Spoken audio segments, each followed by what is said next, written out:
Welcome to Creepy Vibes. Today, we're heading deep into the heart of Texas, a land where lonely highways stretch forever, old buildings creak under the weight of time, and working alone after dark can quickly turn into something far more terrifying than you'd expect. From strange faces appearing outside empty windows to footsteps echoing through silent warehouses, these are 20 true Texas stories of working alone at night, each one more unsettling than the last. But before we begin, here's something strange. Most viewers make one huge mistake. They leave without subscribing. And by doing that, they miss out on the creepiest, most spine-tingling stories, the kind only the bravest dare to hear. Don't be one of them. Hit that subscribe button now, because tonight is just the beginning, and the things waiting in the dark, they're far from done. So, where are you watching from? And what time is it there? Let me know down in the comments. Because here, the night is only getting started, and the horror is just about to unfold. Now let's dive straight into the darkness. It was the kind of gas station you only stopped at if you were desperate. One of those faded, half-forgotten relics out on the edge of nothing, sitting just off a narrow 2-lane strip of asphalt that ran flat and straight through the emptiest parts of Texas. People called it the end of the road, but technically it wasn't.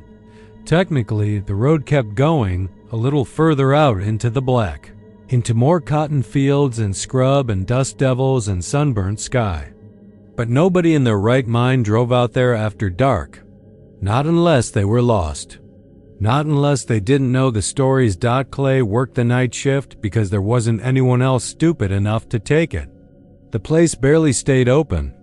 As it was, daytime brought the occasional farm truck, maybe a cattle hauler or a lost tourist with GPS gone haywire, but once the sun dipped under the horizon, there wasn't much of anything except blacktop and the long whine of wind scraping over flat earth. He kept the lights on though, because that was his job. Kept the register open, stocked the cooler, mopped the floor slow and steady like the manager told him. Make yourself look busy, she'd said, even if no one's watching. But someone was. Watching. It started the first week he worked there. Just past midnight, usually. He'd glance up from the counter, half asleep with the radio mumbling static in the background. And there it would be, a pale blue sedan creeping past the big front window, slow as a funeral procession, crawling along the shoulder like it didn't want to be seen. At first he thought it was a drunk driver. That made sense. Some drunk old boy too far from home, too stubborn to admit he'd lost his way. The kind who thought headlights were optional after midnight, but it wasn't just once. The same car. Passed again the next night. Same time. Same direction. Always slow, always quiet. No headlights, no plates he could see. Just that ghostly blue shape slipping by on tires that barely seemed to touch the road. Clay told himself not to make a big deal out of it. This was Texas, after all. People had their secrets. People had their roots. Who was he to ask questions? He smoked his cigarettes behind the station, watched the empty horizon roll out in every direction, and tried to forget about it, but the car kept coming back. Not every night, not right away. Sometimes a few days would go by without it, and he'd think maybe he'd imagined it after all. He was tired, wasn't he? Working graveyards, drinking too much coffee, nodding off between trucks that never showed up. Probably just the brain playing tricks. Probably just shadows in the glass. Then it would be back. Same car, same crawl, same silence. One night he decided to go outside and get a better look. He stepped out as the sedan came creeping past, leaned, casual against the ice machine, lit up and squinted down the road. But there was no driver. He checked 3 times, leaned in close enough to smell the dust and motor oil peeling off at blue paint, and the front seat was empty.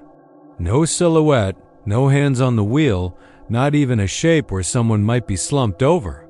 Just the car, moving steady on its own, sliding into the dark like it belonged there.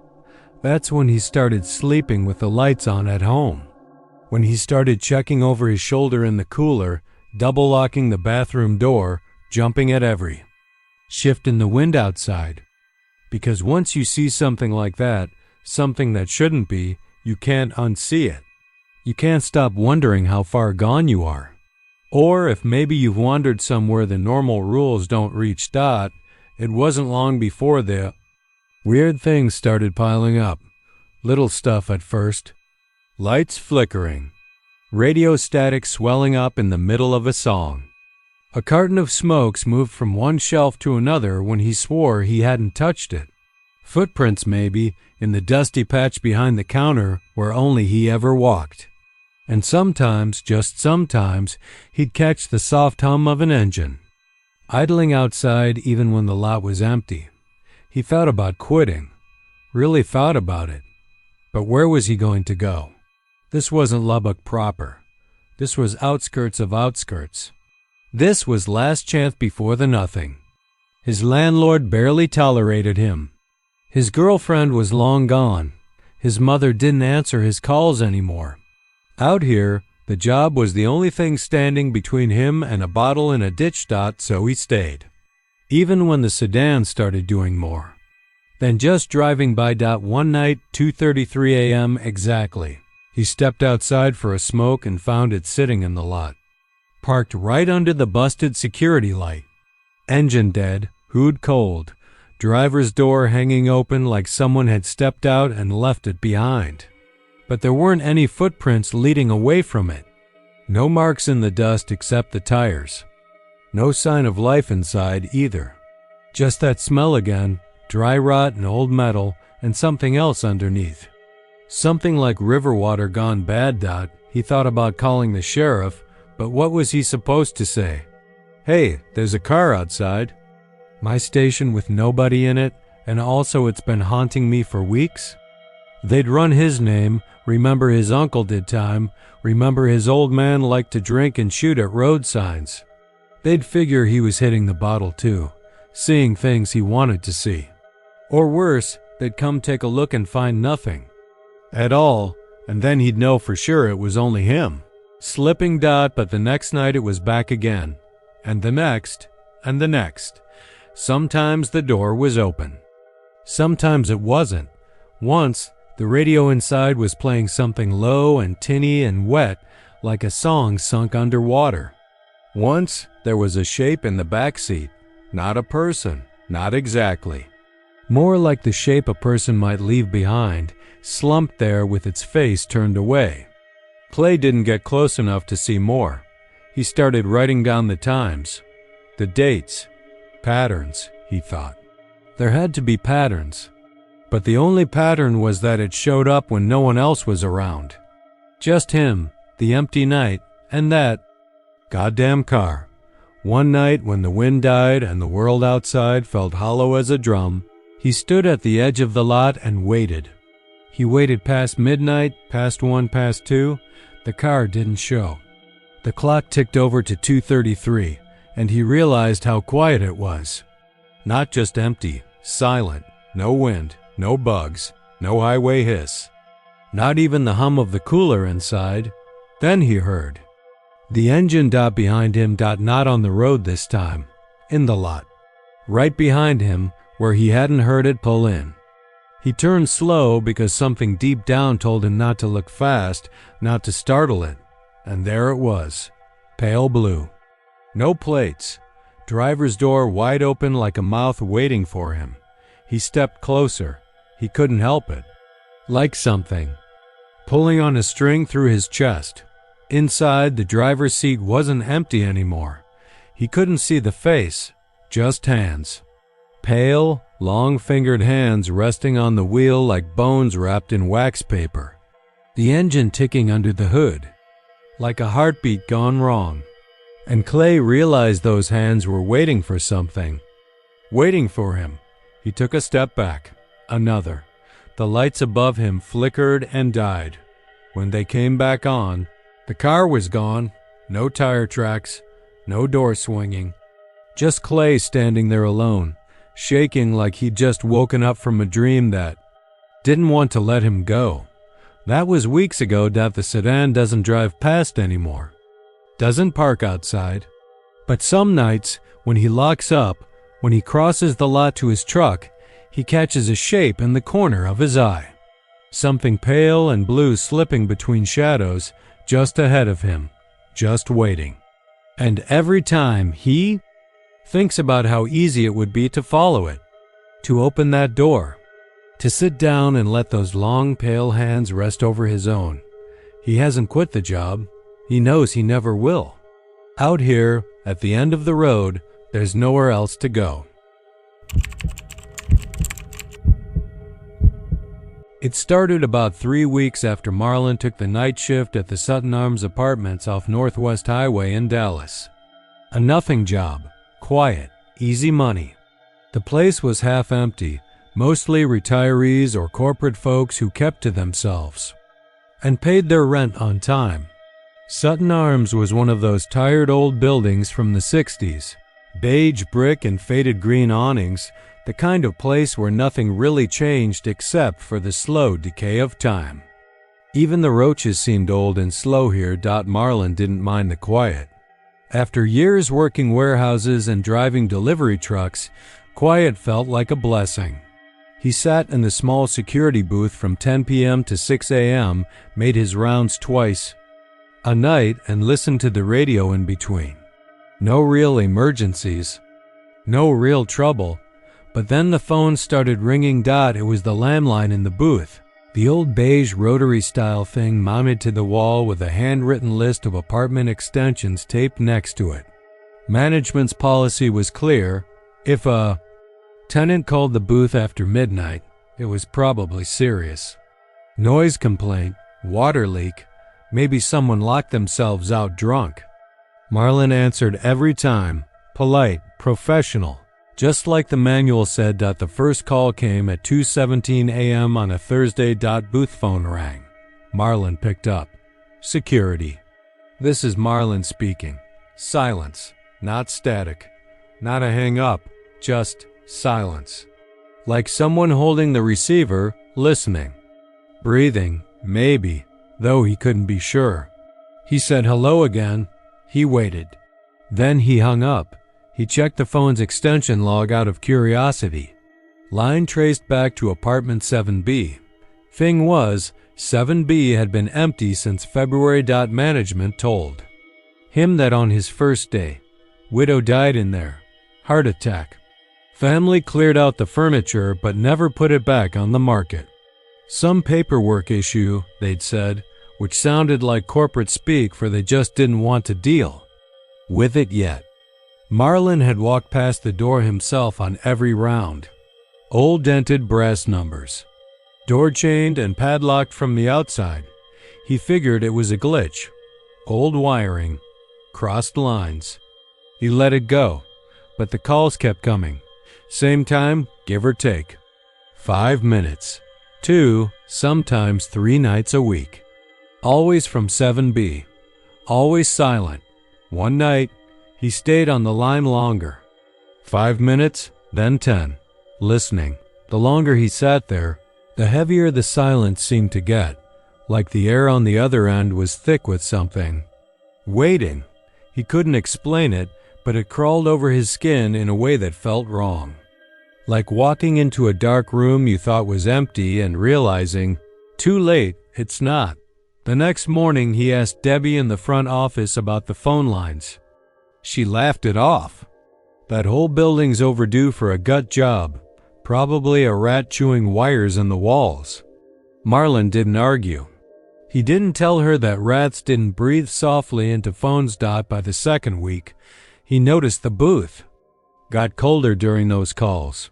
Not the kind of cold from busted ASC. A deeper cold, settling in his bones, pricking the hairs on his neck. Like standing too close to something you can't see. He started keeping a thermos of coffee just to hold on to something warm. Then the dream started.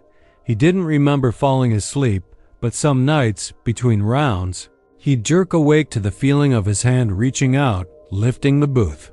Phone to his ear, even though it hadn't rung. Always the same. His hand shaking, the receiver pressed tight against his ear, and from the other end, a voice whispering, not words exactly, more like breath trying to shape them. He'd wake fully, heart racing, phone still on the hook. Last Friday. It escalated. Call came at 2:11 a.m. Marlon answered, already expecting the silence. Instead, there was a sound. Faint, fuzzy, like an old tape recorder playing back something. Distant, a woman's voice, cracked and slow, humming a tune he didn't recognize.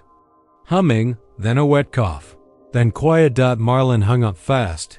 He didn't make his rounds that night. At dawn, he unlocked the maintenance office and pulled the key ring marked 7B from the board. He told himself it was to settle his own nerves. 2. Prove something logical. Wiring, plumbing, vermin, something he could fix. The lock on 7B fought him.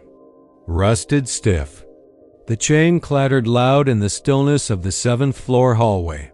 He stepped inside with his flashlight, expecting dust and empty space. What he found made his mouth go dry. Furniture still there, covered in sheets yellowed with age. Dining table set for 2, plates crusted with old food like someone sat down to eat and never got up. TV still on, screen black, but the hum of static thick in the air. Phone on the wall. Beige rotary, just like the booth. Off the hook, cord swinging. And on the wall, beside it, something written in greasy finger smears too faint to read at first. He leaned in.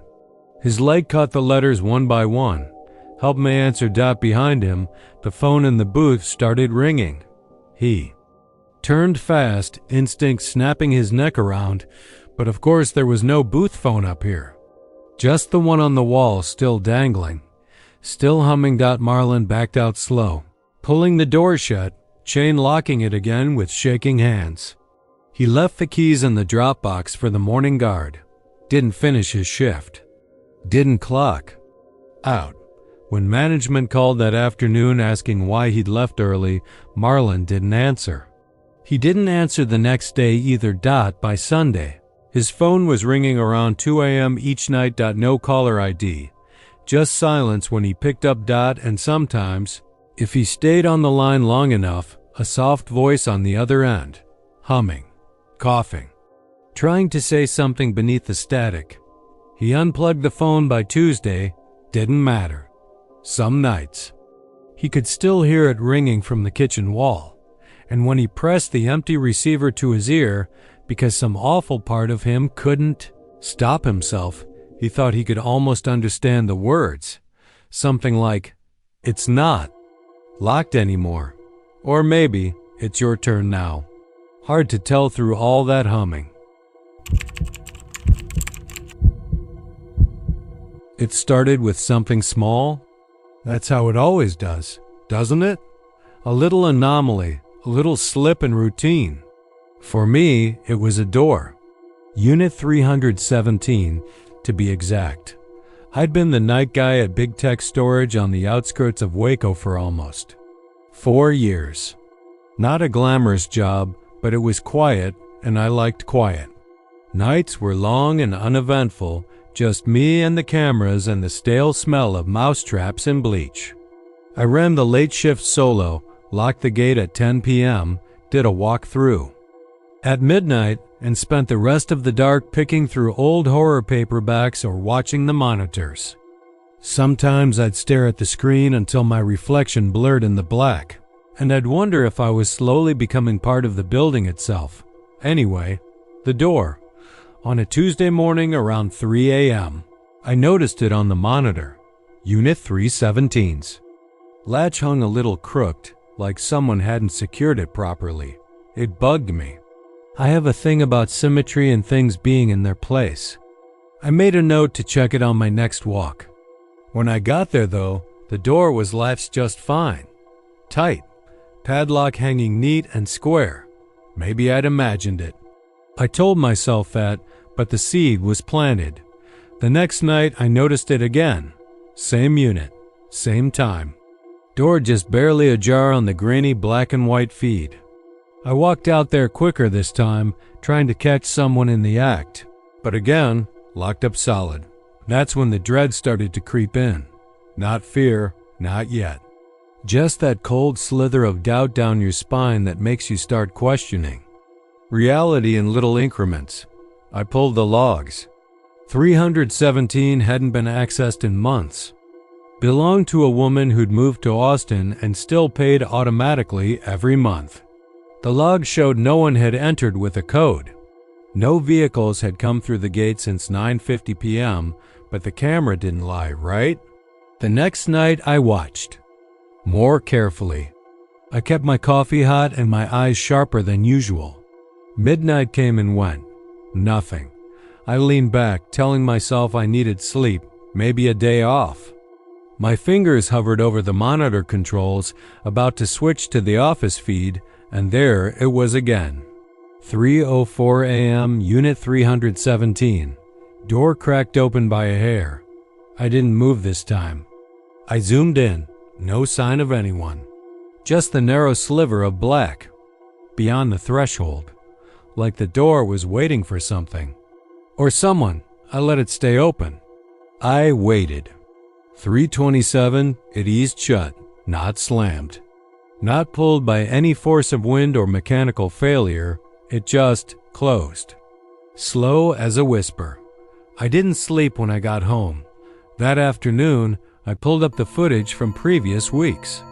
Scanned through hours. Of nothing until my eyes burned, and then I saw it. Not just Tuesday, not just Wednesday. That door had been opening. Not every night, not even every week, but always around 3 a.m. and always closing again within half an hour. Sometimes longer. I went back a month. 2. Found something worse out sometimes. During those gaps when the door hung open, something would move just inside the shadow. Not clearly. Just enough to betray a presence. A shift of darkness, a glimmer. Of pale reflection like an eye-catching light. Sometimes a hand, thin, white, pulling the door inward before it closed. I told myself it had to be squatters. Someone living rough. I should call the cops, right? Except no codes had been entered. The gates were locked. The fences secure. No signs of break-ins. That night I took a flashlight. Told myself I was being brave. Really, I was just desperate to prove I hadn't finally gone around the bend. I walked to Unit 317 at 3:03 a.m., hard clawing at my ribs like a trapped thing. I stood there in the dark, breath steaming in the cold, and waited. The door creaked. Not much, not loud. Just enough for a sliver of black to wink at me from within. Raised the flashlight, I said, "Hello?" like an idiot. Like someone in a movie right before they get themselves killed. Nothing answered. Nothing moved. I stepped closer. Shined the beam through the gap. Empty, concrete floor. Corrugated metal walls. Dust. Nothing stored. Not even a box, but something was wrong with the walls. Marks. Scratches. Like fingernails or something sharper. Dragged in frantic looping patterns. Some shallow, some deep, all converging toward the center of the back wall, where they tangled into a dark knot of gouges that seemed to drink the light. I backed off, locked the door, double-checked it, wrote myself a fake report about finding nothing unusual. Went home and drank until I slept without dreams. 2 nights later, the cameras showed me something I couldn't drink away. Unit 317. 3:04 a.m., the door opened again. Wider this time. And from within, something stepped out. Not fast. Not slow. Careful. Deliberate. A man-shaped figure, but wrong in the proportions. Limbs a little too long. Head tilted too far to one side, like listening hard to some distant sound. Skin pale, mottled. Clothes ragged, ill-fitting, like they'd been slept in for years, and it looked straight at the camera, straight at me. No eyes. Just black pits where they should have been. I froze, watched as it moved. Not toward the exit, toward the office, toward me.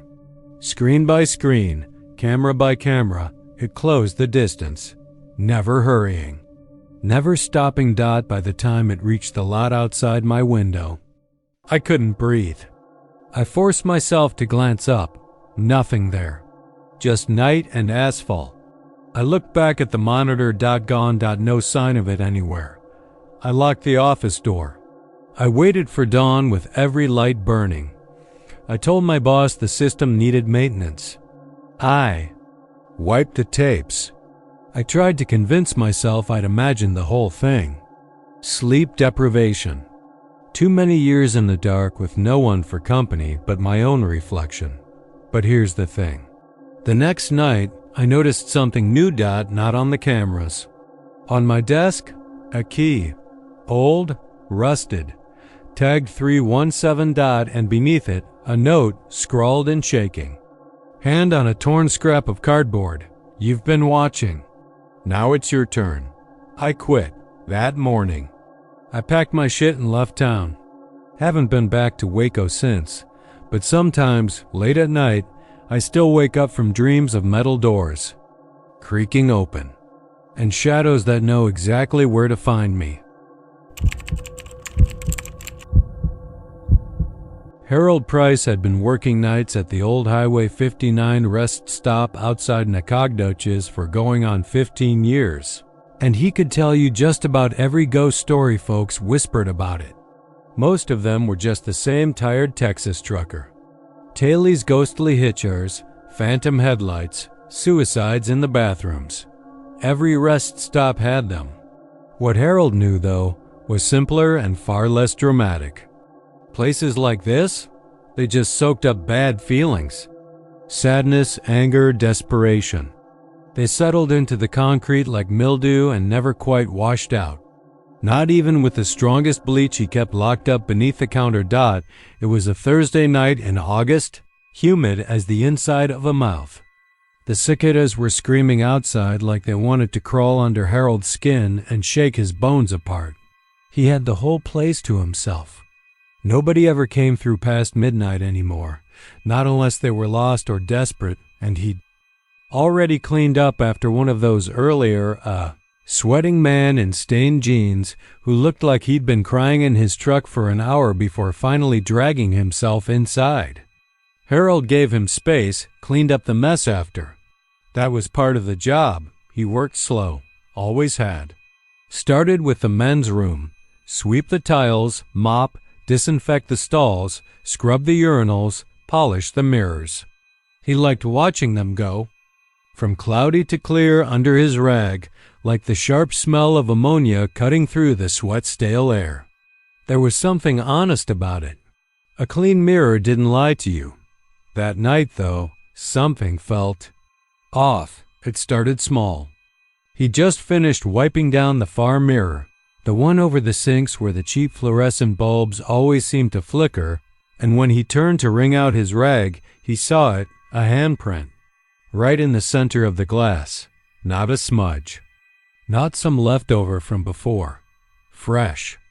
Damp around the edges, like somebody with wet skin had just pressed their palm flat against the mirror. Harold turned slow, expecting he didn't know what. Some dumb kid hiding behind the stall doors, snickering. A drunk who'd wandered in without him hearing. But the bathroom was empty. Silent, except for the distant hum of insects and the buzz of the dying lights overhead. He frowned, wiped a handprint away, checked the stalls again. Nothing. Finished up. Locked the door behind him like always. An hour later. The same thing happened in the women's room. He just finished mopping.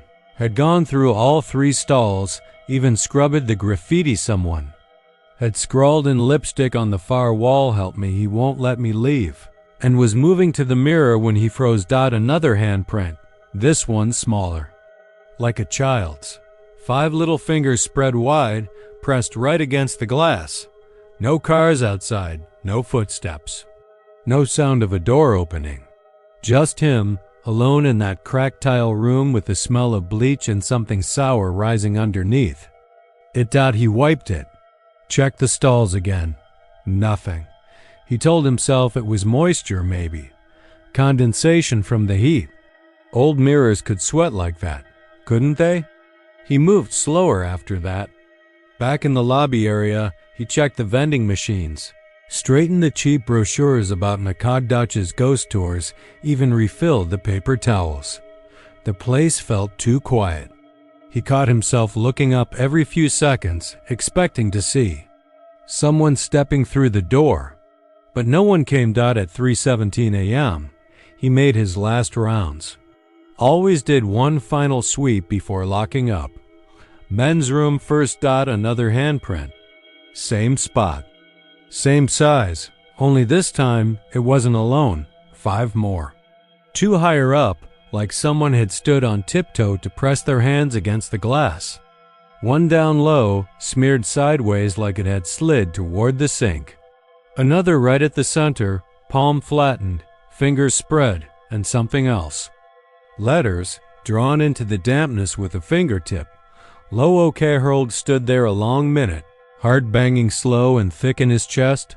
The mop handle felt slick in his hand. He turned, checked behind him. Nothing. Nobody.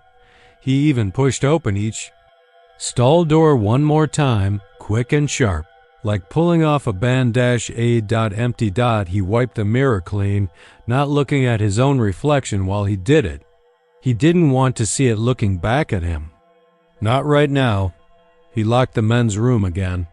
Stood in the lobby, trying to think.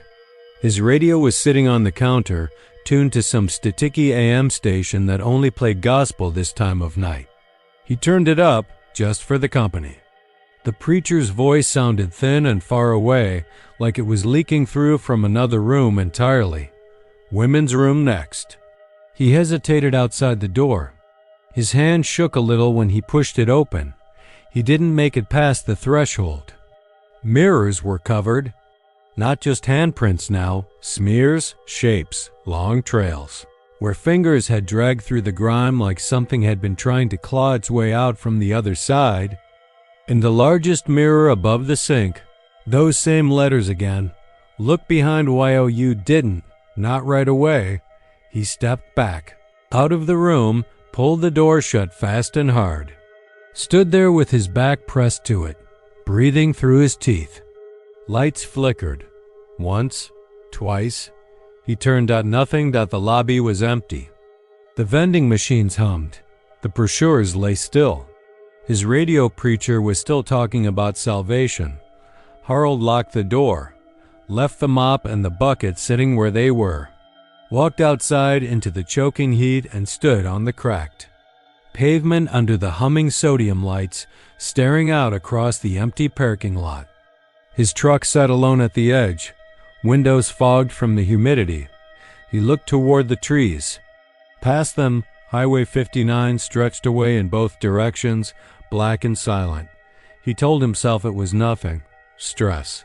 Lack of sleep. Mirrors played tricks on tired men. Always had. Then he saw just a shape. At first, small, pale, standing behind the glass of the locked lobby door. A child. One hand pressed flat to the inside of the glass, staring at him. He didn't remember unlocking the truck. Didn't remember starting it. But he drove. Fast, faster than he should have on those winding blacktop roads where deer and armadillos darted out like living potholes. He didn't stop until he was halfway to Lufkin. Pulled over at a gas station so bright it hurt his eyes. Sat there until dawn. They found the rest stop burned out a week later. Some electrical fault, they said. Nothing worth investigating. Harold never went back. But sometimes, in the right light, if you drive past the old lot where the cracked pavement is giving way to weeds, folks say you can still see them. Small, pale. Handprints on the glass of a door that isn't there anymore. Shelley knew she shouldn't have said yes to the overtime. The others had packed up by 7, laughing about drinks and karaoke and how much they hated the quarter's end reports. She'd waved them off, told them she'd catch up next time, all while lying through her teeth. There was never going to be a next time, not for people like her. Not for someone still on probation, still trying to keep her head down after that embarrassing screw-up in February. You don't get promotions from mistakes. You get promotions from unpaid hours and bloodshot eyes and a willingness to pretend. You're grateful for both. The office was too quiet now. Even in a city like Houston, even in a tower this big 27 stories of glass and steel and corporate rot, there came a time when the world seemed to shrink down to just you and the fluorescent lights buzzing faintly overhead. That was where Shelley found herself at nearly 10:30 on a Thursday night, alone on the top floor of the McClellan building with only the hum of the air conditioning and the scratch of her pen for company. It wasn't fear. Not exactly. Not yet. But there was something unnatural about an office after hours. Something that scraped at the edges of your nerves and made you think about things you usually didn't. The way the printer would sometimes come to life for no reason. The way the lights in conference room B flickered even after maintenance said they'd fix them. The way you could swear you saw movement in the mirrored glass panels that made up the far wall, even when you were sitting perfectly still. She'd buried herself in spreadsheets, in numbers and projections and forecasts she barely understood but had learned to manipulate well enough to keep her job. She didn't even notice the first time she heard it, the soft, deliberate sound of a footstep directly above her head. Not until it came again. And again. At first, she thought she'd imagined it. The wind, maybe. Or the old duck shifting. But no, that wasn't right. These weren't random thumps or creaks. This was pacing.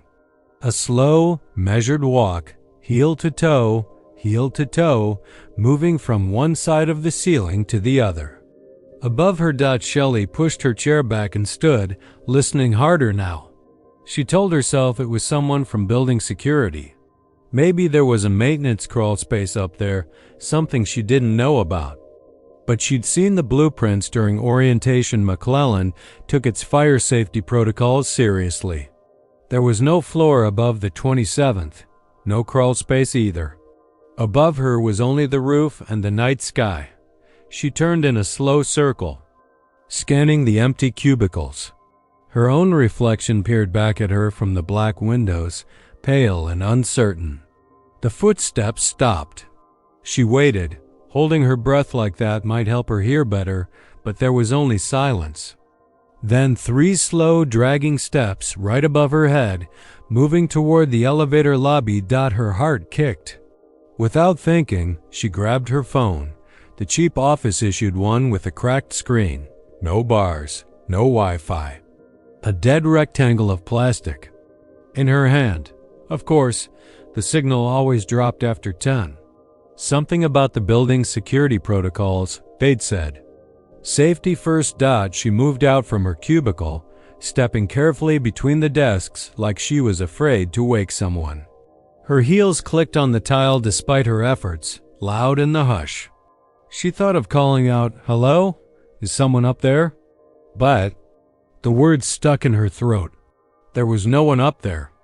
There couldn't be. By the time she reached the lobby, the steps had stopped again. The elevator doors were closed, their digital panel dark. Across from them, the stairwell door sat propped open with a folded cardboard box someone had left behind. That door was supposed to be locked after hours. She remembered the email about it just last week. For security. For safety. Shelley swallowed hard and crossed to the stairs. The lights inside flickered weakly, motion sensors struggling to catch. Up to her presence. The concrete steps curved up to a blank gray landing. She could see the ceiling from here, solid concrete, no hidden panels, no vents big enough for anyone to crawl through, and yet, a sound drifted down to her. Not footsteps this time. Breathing. Slow and steady and just loud enough to reach. her ears over the hum of the stairwell lights. Not her breathing, not like hers at all. Too heavy, too wet. She stepped back, heart hammering now, and the breathing stopped. For a long moment, there was nothing. Then something moved. Not footsteps. Not breathing. A scrape. Like fingers dragging over concrete, slow and deliberate. Moving toward the edge of the landing above. Moving toward her. Shelley didn't wait. She shoved the door open and stumbled back into the lobby, nearly dropping her phone. The lights seemed dimmer out here, though she couldn't say why. Everything felt off, tilted somehow, like the angles of the space had shifted while her back was turned. She turned toward the elevators, slammed the call button with shaking fingers. Nothing. Dead. Same as her phone. Behind her, the stairwell door swung shut with a soft click. She ran back to her cubicle, locked herself in the tiny space with its 3 half walls and cluttered desk. Sat there, knees pressed together, hands gripping the phone like it was a weapon. The breathing didn't follow her. The footsteps didn't return. But she could hear something now, something worse, a voice. Faint, distant, threaded through the ducts maybe, or bleeding down through the concrete. A woman's voice, hoarse and cracked and repeating the same 2 words over and over again, like a prayer or a curse. Let me out. Let me out. Let me out. Shelley pressed her hands over her ears. It didn't help. The voice was inside now, somewhere behind her eyes, somewhere too deep to block out with fingers or noise or reason. She squeezed her eyes shut and told herself it wasn't real, that this was stress, exhaustion, caffeine poisoning, that she'd fallen asleep at her desk and would wake up any second now to the cleaning crew laughing in Spanish about the crazy white girl who couldn't handle overtime. When she opened her eyes, her computer screen had gone black. Lines of text crawled across it, pale gray on deeper gray, over and over again. Let me out. Let me out. Not typed. Not in any font she recognized. The letters were wrong, somehow uneven, jagged, scratched into the pixels like claw marks. She backed away, shoved herself upright, and staggered toward the windows, thinking she could signal someone. A late-night cab. A passing helicopter. Anyone. But outside, the city was gone. Where the skyline should have been, there was only darkness, deep and complete, pressing up against the glass like an ocean. No lights. No streets. No stars. Nothing. Behind her, a door creaked open. Not the stairwell this time. Not the elevators either. A door that shouldn't have existed on this floor. A door she hadn't seen before, set flush with the far wall between 2 long-forgotten filing cabinets. Faint light spilled from its edges, pale and sour like something rotting behind a closed fridge. The voice came louder now, clearer. Let me out. Something moved in the light. A shadow, thin and long and impossibly wrong, unfolding itself from the crack like smoke or water or the slow spill of ink across paper. It had hands, though. She saw those clearly. Pale, narrow hands pressing. Flat against the inside of the door, fingers splayed wide, nails blackened at the tips. Shelley ran. She didn't think, didn't plan. Just turned and bolted for the stairwell, down this time. Down and down with the breath burning in her chest and her pulse loud in her ears. 26, 25, 24. Doors all locked. Hallways all dark. Down, down. The voice followed her, seeping through the concrete, whispering from vents and light fixtures and the cracks in the paint. Let me out. Let me out. Let me out. By the time she reached the ground floor, her legs barely held her. The lobby was empty, the security desk unmanned. The front doors glassed over in blackness like the windows above. No outside. No city. No escape. She turned, and there it was, standing in the center of the lobby, watching her. Tall and thin, wearing Something like a suit, though the fabric moved wrong, shimmered like oil in water. No face, or maybe too many faces, shifting under the skin, pressing forward and receding in waves. It lifted one hand and beckoned her back. Not with words. Not with sound, with thought. Shelley screamed. Or tried. No sound came out. Only silence. Only darkness. They found her 2 days later, locked in the stairwell between floors. Catatonic. Eyes wide open, mouth working soundlessly, her fingers worn down to the bone from scratching at the concrete walls. No one could explain how she'd gotten there. The cameras showed her leaving the building at 10:32 p.m. alone. They showed nothing after that. Just static. The office on the top floor stayed empty after that. No one wanted to work late anymore. Not after Shelley. Not after what they'd heard through the vents those nights when the building grew quiet. A voice, faint and cracked and hopeless, repeating the same 2 words over and over again from somewhere far above them where no floor existed. Let me out. The first time Marla noticed the man, it was close to 2 in the morning, the end of another dead silent shift at the little 24-hour clinic on the outskirts of Kalish, Texas, a nothing kind of place surrounded on all sides by fields and barbed wire and not much else, unless you counted the truck stop a mile down the road. Sometimes Marla did count it, just to remind herself she wasn't totally alone out here with the smell of rubbing alcohol and the hum of the Coke machine as her only company. But that night, standing at the edge of the parking lot beneath the glow of the single busted-out street lamp, was a man she'd never seen before. He didn't move. Didn't wave. Didn't even seem to breathe. Just stood there, backlit by the sodium light, his face swallowed in shadow beneath a wide-brimmed hat, maybe a cowboy hat or something older. His outline reminded Marla of the old black-and-white photographs her grandmother used to keep in a drawer, the ones of men who went west and never quite came back the same. She watched him for a few minutes through the glass of the clinic. Front doors. Didn't make a sound. Didn't call the cops. Didn't know. Why? Maybe it was because he never stepped closer. Eventually, she turned away, finished logging her charts, locked the doors behind her, and when she glanced back last time before getting in her car, the man was gone. That should have been the end of it. But a WSN single quotes T. The next night, he was there again. Same place, same hour. Same hat. This time she lingered longer by the window. Told herself she was being silly. Told herself maybe it was someone waiting for a ride from the truck stop, even though this wasn't exactly a place people got dropped off.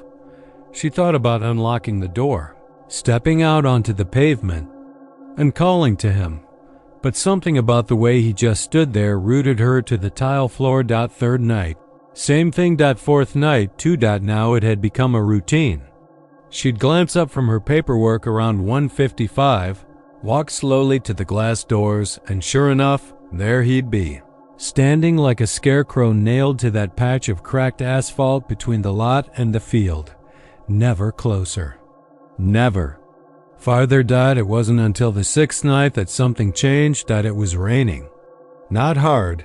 Not the kind of storm that made you think of floods or sirens. Just that lazy Texas drizzle that came and went without much purpose. She'd been thinking, maybe he wouldn't show this time. Maybe he was finally gone, and she'd get to laugh it off with the receptionist on Monday. Tell her about the strange man who never came any closer.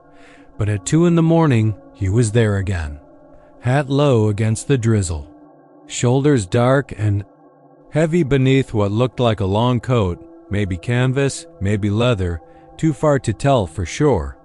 Only this time. This time he'd moved, not much. Maybe 2 feet closer to the building, but it was enough to make her stomach clench.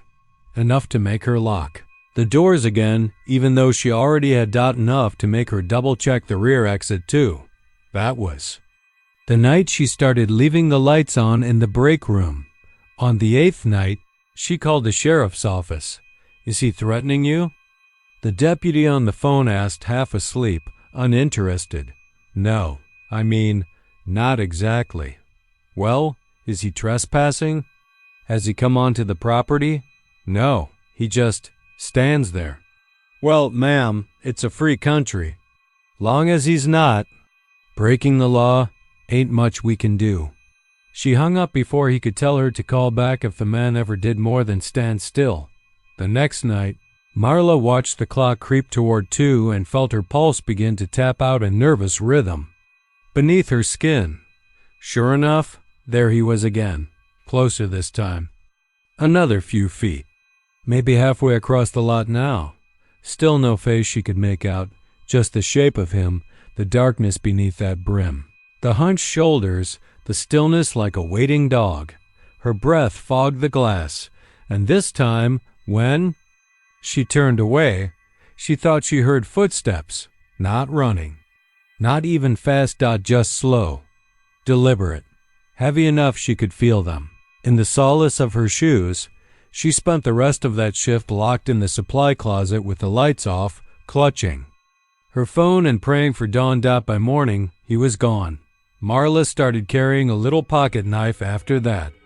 Not that it would do much, but it felt better than nothing. And every night, right on schedule. He came a little closer, 12 feet from the door, then 8, then 5. By then, she could see things. Details. His coat wasn't canvas or leather. It was older than that. Looked like it belonged in a museum, all stitched by hand, seams fraying at the edges like unraveling skin. His boots were the same, scuffed, worn down, solace coming loose, laces gone, and his hands. His hands were wrong. They hung too low, too long. Fingers crooked like broken twigs jammed into a child's puppet. And still, no face, not because she couldn't see it, because there wasn't one to see. Just darkness beneath the hat. Blacker than shadow, blacker than night. Like the space behind your eyelids when you press too hard. Marla stopped sleeping altogether, stopped eating much. Just worked her shift, waited for 2 a.m. and watched him. One night, the power went out. Storm knocked it loose, and the generator didn't kick on the way it was supposed to. No lights. No machines. No hum of life anywhere in the building. She thought about calling out, about just leaving, but something told her that wasn't a good idea. So she sat there in the dark with her little knife and her dead phone and waited for the clock to tick. Over. When it did, she didn't have to look to know he was there. She could feel him.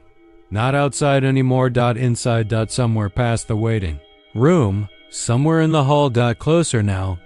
She heard the door to exam room 3 creak open slow. Heard the scrape of boot leather against linoleum. Closer. She held her breath and listened to the silence grow teeth. Then the footsteps stopped, right outside the break room door. Her hand shook so bad she nearly dropped the knife. Something moved. On the other side of the door. Fingers. Long. Wrong fingers dragging slow down the wood. She thought she would scream. But she didn't move, didn't breathe, and eventually, the fingers stopped. The door creaked. Opened an inch. 2. She saw nothing on the other side. Just black, like looking down the throat of a well that never ended. Something spoke from inside it, not words exactly. Just something like breath, like air moving over bones. Then the door closed. The footsteps faded. By dawn, he was gone again. She quit that morning. Packed a bag. Didn't even wait for her replacement to show. Drove until there wasn't anything but road in front of her. But even now, in every empty parking lot she passes, sometimes she still looks, and sometimes she still sees him. Waiting. Closer than he was before.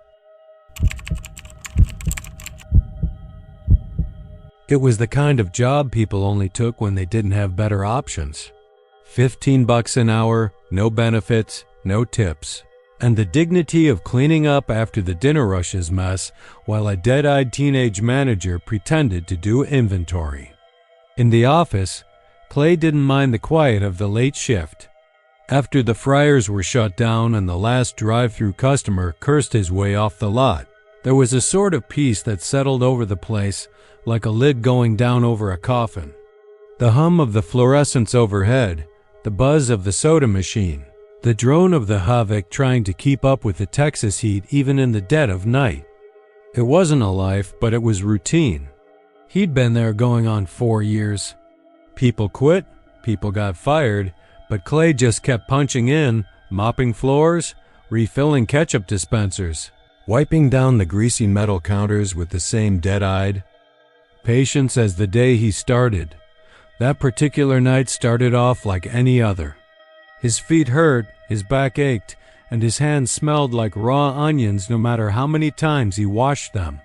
Tony, the shift manager, ducked out early claiming a migraine, leaving Clay alone to finish the last of the closing duties. Lock the doors, wipe the boards, prep the line for the breakfast crew. Easy stuff. Things he could do half asleep, which was good, because he was halfway there already.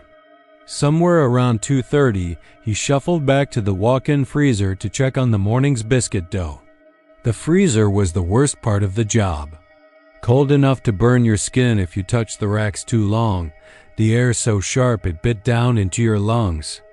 The overhead bulb always seemed dimmer in there, flickering like it resented being asked to work so hard in the cold. Clay pulled the heavy door open, felt the blast of chill wrap around him like a claw. His breath smoked in front of his face.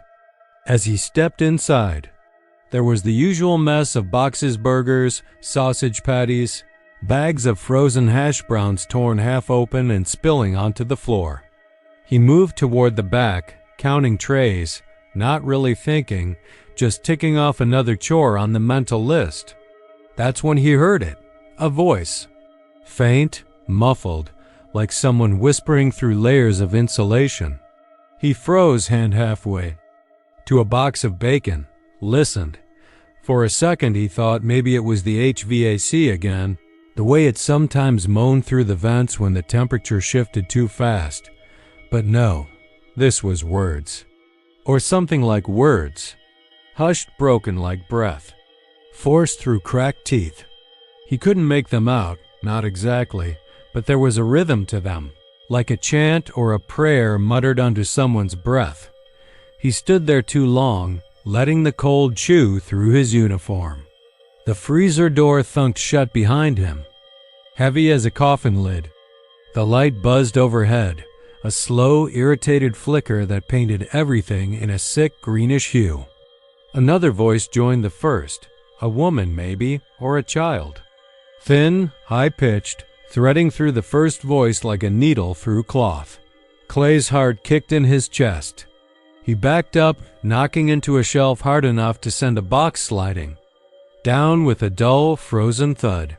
Hello? His voice sounded stupid in there, like it didn't belong. Like it got swallowed up before it could bounce off the walls. The whispers stopped. For a heartbeat, there was only the silence, thick and breathless. Then something scraped against the far wall. Not the sound of boxes shifting or frost cracking. This was something slow, deliberate, nails on metal. Clay's mouth went dry. He turned fast, half expecting to see someone standing there in the aisle between the shelves. But there was nothing. Just more boxes, more racks of meat sealed in plastic, more frost creeping up the corners like veins under skin. His breath came fast now, clouding the air in front of him.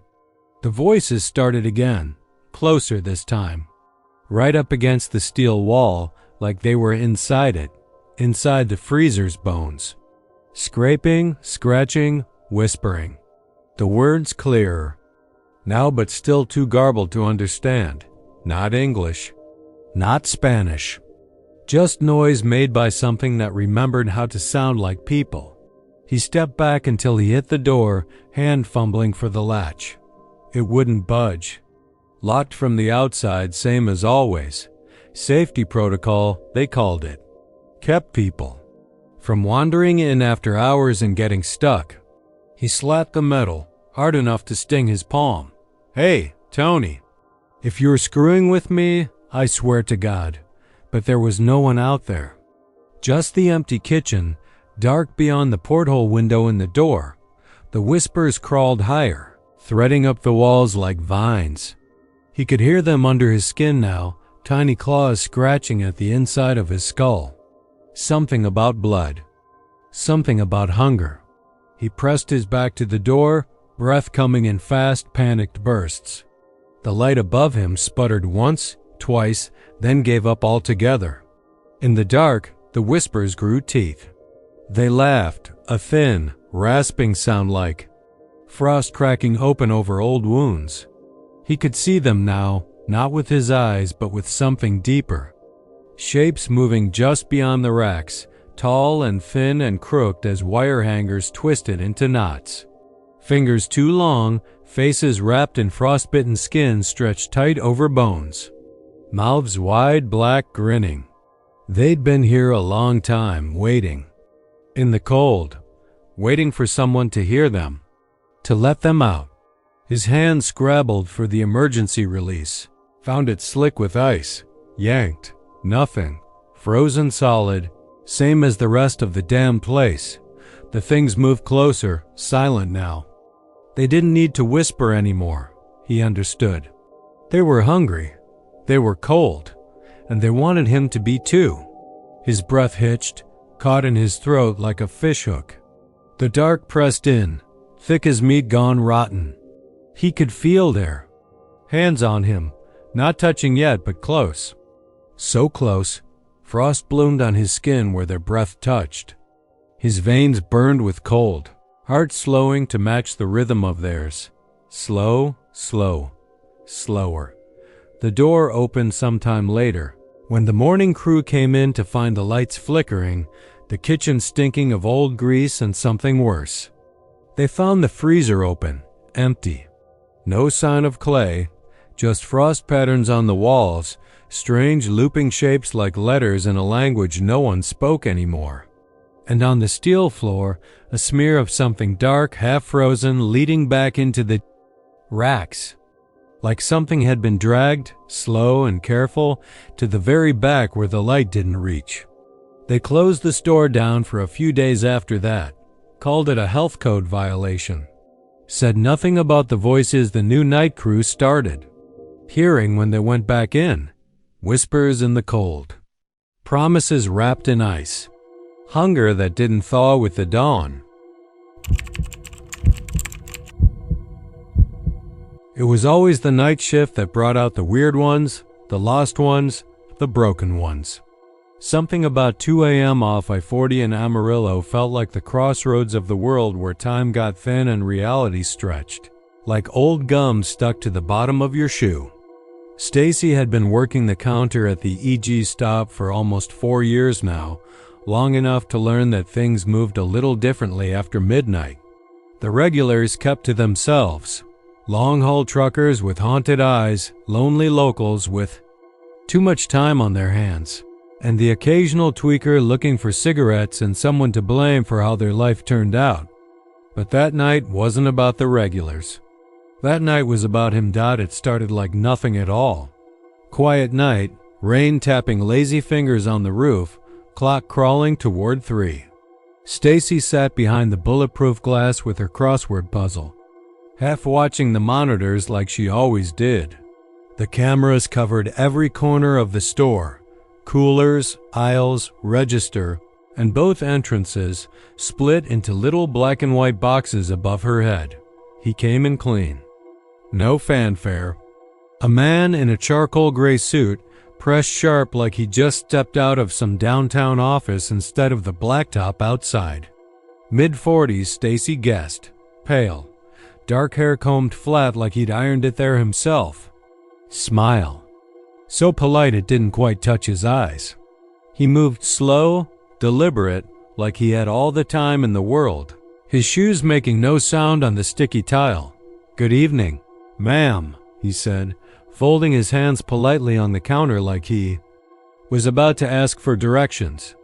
"Hope I'm not bothering you." Stacy had smiled back out of habit. Not at all. quiet night. "That's good," he said, looking around the empty store like he approved. "Too much noise in the world these days. Don't you agree?" "I guess," she said, watching him. There was something about his voice, smooth, steady, like a schoolteacher reading aloud. His suit didn't look cheap. His shoes didn't look wet. That struck her as odd. Nobody came through that parking lot. Dry on a night like this, he bought a single bottle of water. Evian, paid in cash, crisp new bills, exact change. Sighed thank you, said have a good night. Walked to the door with the same careful pace. But here's the thing. Stacy hadn't heard the door chime when he came in. She realized it too late to feel anything but a little nagging confusion. Figured. Maybe it had glitched again. The sensor was old. Sometimes it skipped out, except when he left, it didn't ding either. She watched him on the monitor after he stepped outside. He didn't step into a car, didn't light a cigarette or check his phone. He just stood there. In the grainy black and white footage, he was barely more than a gray smudge shaped like a man, standing dead center in the lot, staring straight at the camera above the door. 10 minutes passed, then 15. He didn't move. Stacy leaned forward, squinting. No rain on his suit, no puddles under his shoes, no breath fogging in the cold. You see a lot of weird things at night in a place like this. You learn to let most of it go. But this felt wrong in a way she couldn't name. Finally, she picked up the mic for the outside speaker, thumbed it on. "Sir, are you all right out there?" No answer, not even a twitch. Just that same polite posture, hands folded, head tilted up like he was waiting on something. She thumbed the mic again, her voice sharper. "Sir, you need to move on. You're blocking the lot." Nothing. She switched to the camera feed, zoomed in. The face that looked back at her wasn't the face that had stood at her counter. It was gray now, sunken. The polite smile was gone. His mouth hung slack like a doll's. His eyes, black pits where pupils ought to be, didn't blink. Didn't even look human. Stacy's hand froze halfway to the phone. Call the cops? Tell them what? Some weirdos loitering outside. And by the way, he might be a ghost? Her skin crawled. She stood up, stepping out from behind the glass for the first time in hours, moving toward the front door like something was pulling her there. But when she looked through the glass, the lot was empty. No man. No gray suit. No footprints in the puddles. Her breath hitched. She backed up fast, locked the door out of instinct even though it was already locked. Back behind the counter. Back to the cameras. Rewind the footage. Slow. Frame by frame. There he was, walking toward the door, inside, not out. Walking up to the glass, standing still. But here's the part that stuck in her throat like glass. The door never opened. He never touched it. Never passed through it. One frame. He wasn't there. Next frame, he was inside. Her shift ended at 6. By then the rain had stopped and the sun started clawing its way up from behind the clouds like something half dead. She didn't tell Mike, the day guy, about it. What was there to say? She went home, slept badly, dreamed of black eyes watching her from under her bed. Came back the next night because rent don't pay itself, and sometime around 2:30, as she refilled the coffee machine, she looked up at the cameras. There he was. Again. Same suit, same folded hands, same polite, empty face. Standing just outside the glass. Waiting. It started with a door that shouldn't have been there. Luis had been working nights at El Paso Medical Center for almost 6 years. The pay wasn't good, but it was steady, and steady was what he needed. His routine never changed. He cleaned the EO waiting room from midnight to 1, hit the administrative offices by 2, and usually wrapped up with the stairwells and hallways by 4 a.m. Nothing glamorous. Just floors, trash, wiping down the endless smudged glass doors with a little brown spray bottle that smelled faintly of vinegar and hopelessness. He knew every square foot of that hospital, from the rust-colored basement boiler room up to the ICU on the 5th dot, so when he came out of the stairwell on what should have been the 2nd floor and found himself staring at a sign reading, 3rd floor long-term recovery, he stopped dead in his tracks. The thing was, there was no 3rd floor. Louise knew this for a fact, not just because of the blueprints he'd seen taped up in the maintenance shed, but because he'd been cleaning those stairwells for years. Floor 1, Floor 2, Floor 4, Floor 5. The missing number was some old bureaucratic superstition, like hotels skipping unlucky 13. The 3rd floor didn't exist, and yet here he was, staring at a cheap, government-issue aluminum sign declaring otherwise. Thought about just turning around, going back downstairs, and pretending he'd never seen it. But curiosity, that rat in every man's brain, started gnawing. Maybe he'd just never noticed this door before. Maybe he'd always been tired, distracted. He'd cut corners before. Maybe this was a fire exit no one used. The door opened under his hand with a slow hydraulic side. The hallway beyond looked wrong. Not wrong in a way you could put your finger on, at least not immediately. Just subtly, quietly wrong. Too long, maybe. The linoleum stretched away further than it should have in a building this size, the ceiling too low, the fluorescent lights buzzing with a sound like flies trapped behind plastic. Everything was a little grimy, as if no one had been through to clean in years. A brown handprint smeared across one of the wall tiles caught his eye. Too dark to be dirt, but not quite fresh enough to be blood. He checked his watch. 3:17 a.m., plenty of time before he had to clock out. Lee stepped inside. His footsteps sounded strange here, soft and swallowed, like the floor was absorbing them. Doors lined both sides of the hall, each painted the same institutional beige, each bearing a tarnished brass number. 301, 302, 303, all the way up into the 320s. Some of the numbers were crooked. Others had been scratched at, as though someone had tried to tear them off with their fingernails. He stopped outside 317. The door was ajar. From inside, he thought he heard breathing. He told himself it was a patient, though no one should be up. Here, not if this floor didn't exist. Maybe he was wrong. Maybe this was some wing they kept sealed off for renovations, or psych patients, or lawsuits waiting to happen. Places hospitals didn't advertise. He'd heard stories. Nurses who vanished off staff lists. Patients who came in but never left. He pushed the door open. Inside was a hospital room, more or less. Bed, machine, 4 stand. The bed was occupied. The figure beneath the sheet was skeletal, impossibly thin, head turned to face the wall. Wires snaked into its arms, its chest. The heart monitor blinked steadily, green light in the dimness. No nameplate on the bed. No chart.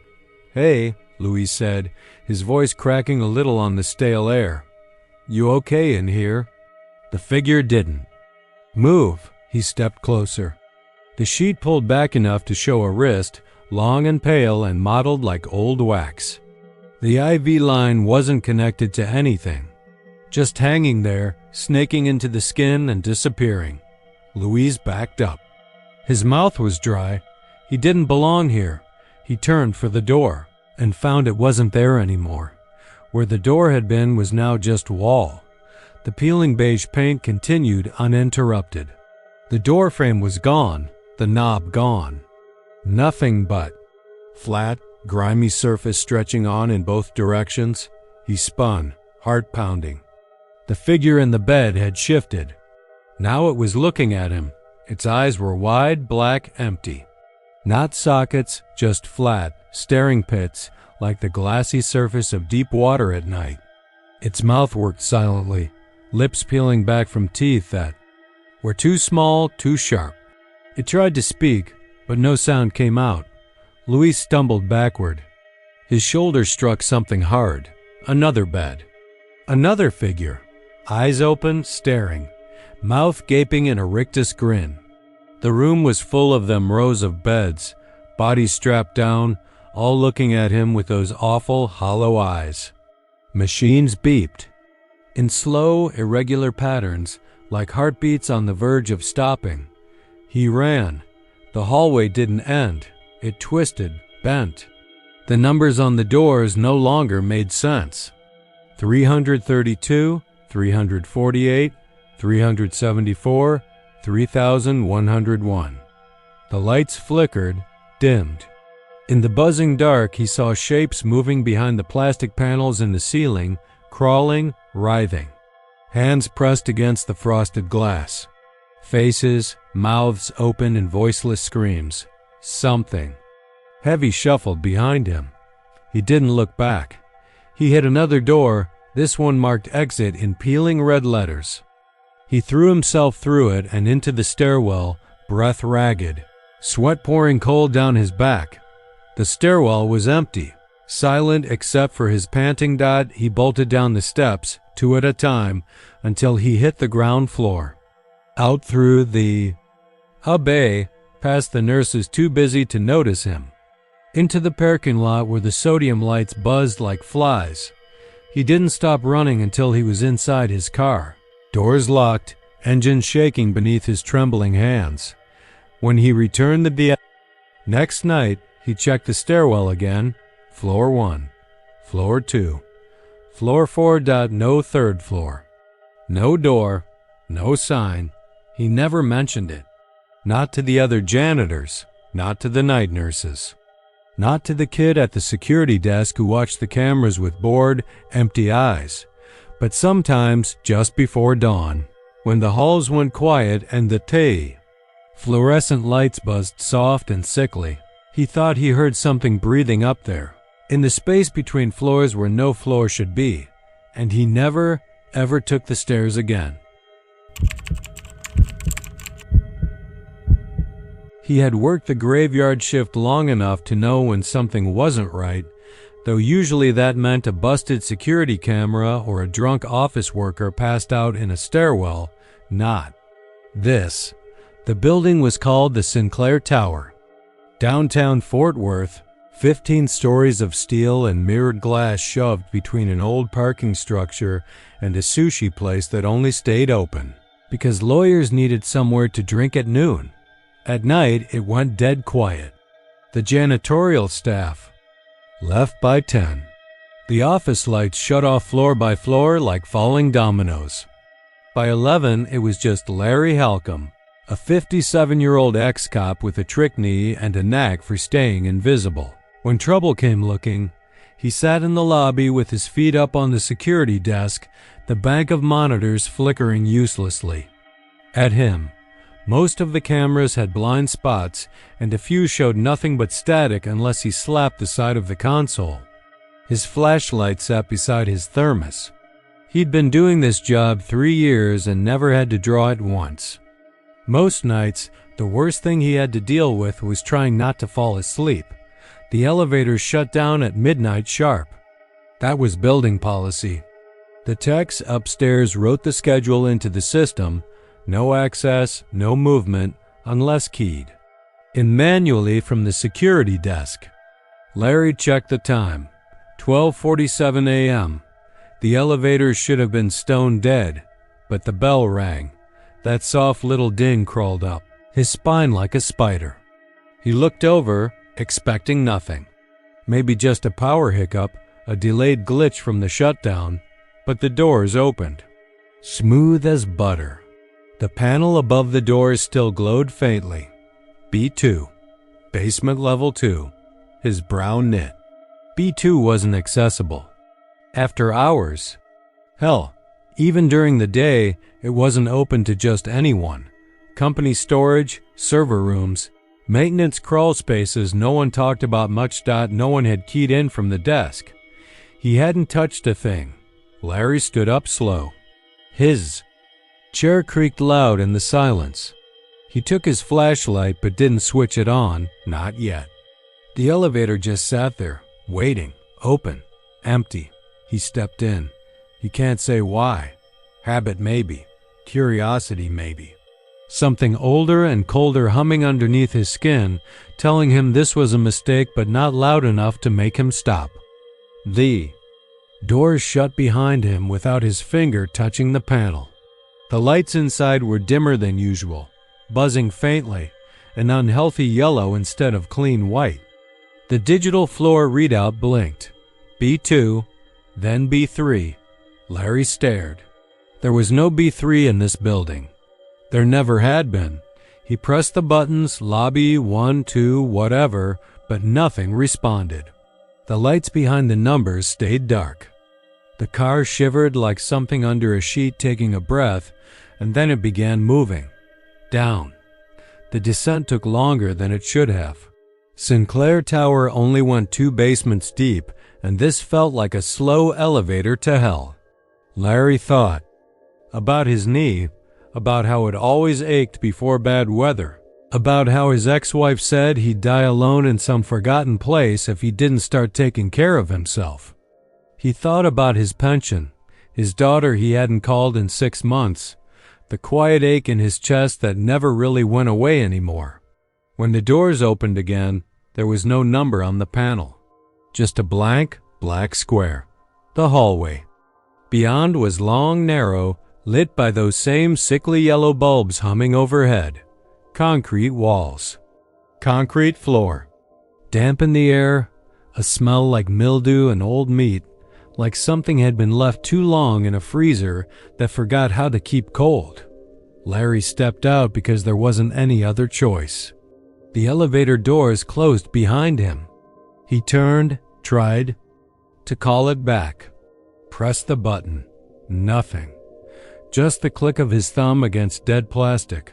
Ahead, the hallway stretched on, deeper into the earth. He walked because standing still felt worse.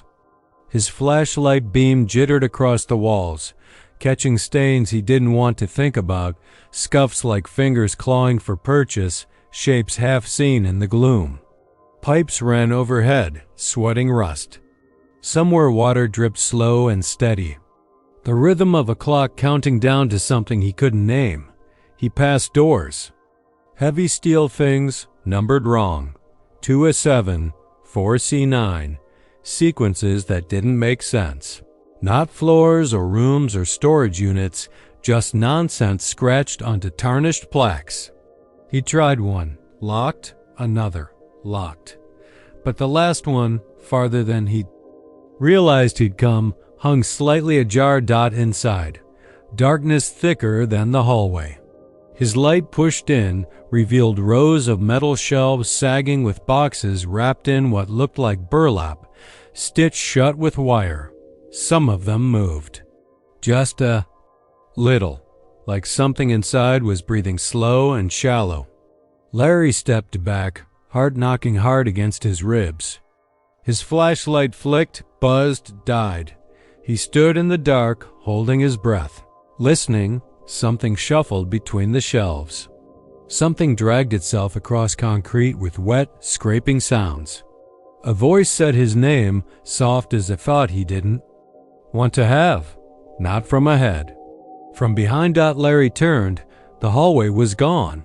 Behind him, only black stretching forever. In it, shapes moved. Tall, thin, pale faces like wax melting under heat, eyes too wide, mouths too empty. They came closer without stepping, without breathing, without caring that he could see them now.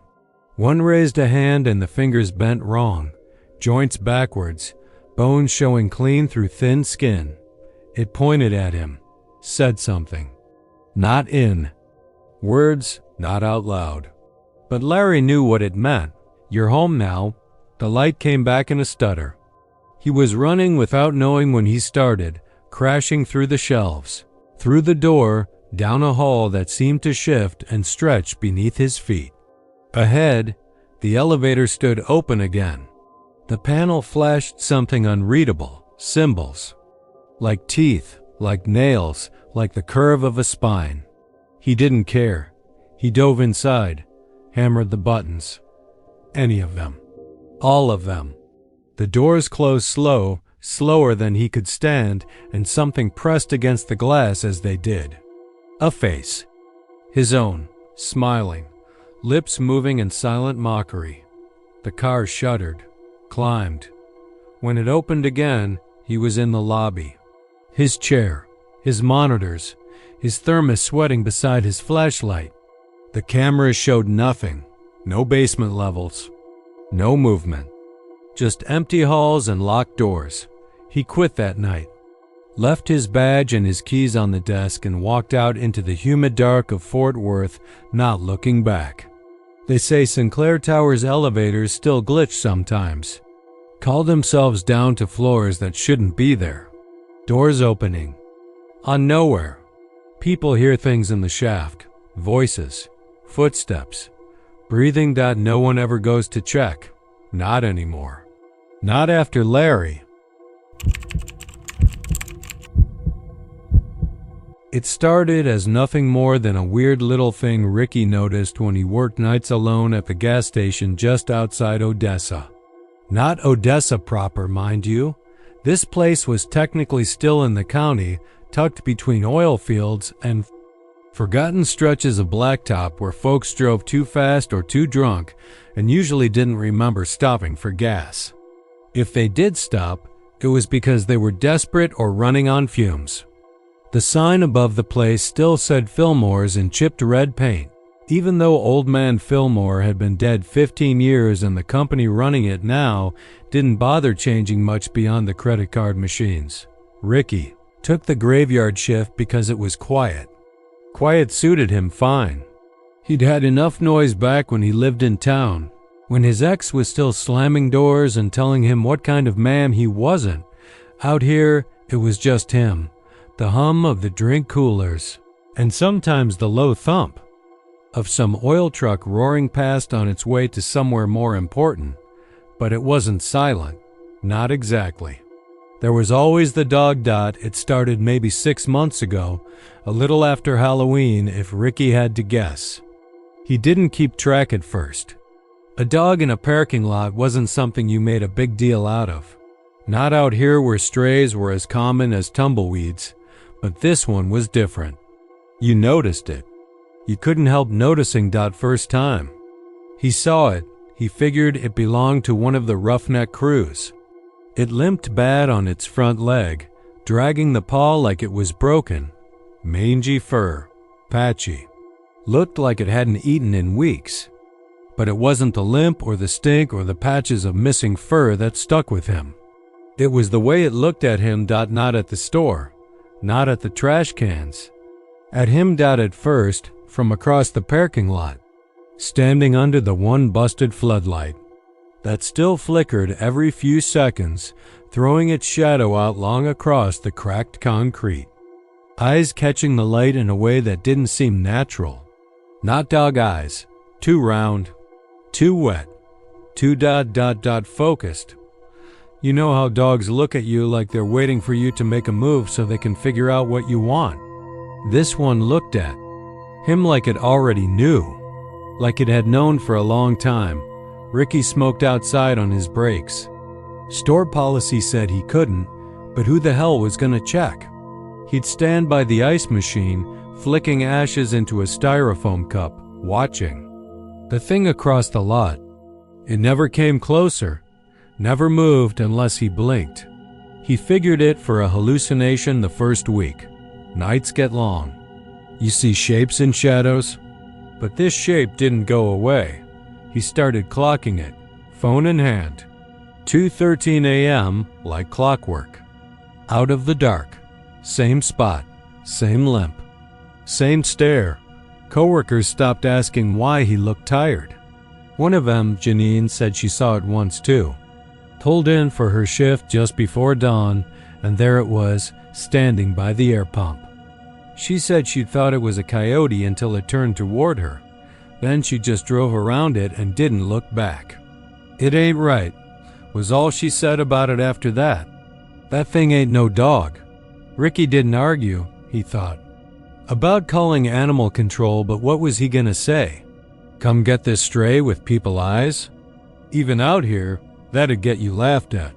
Besides, deep down, he didn't think a cage would hold it.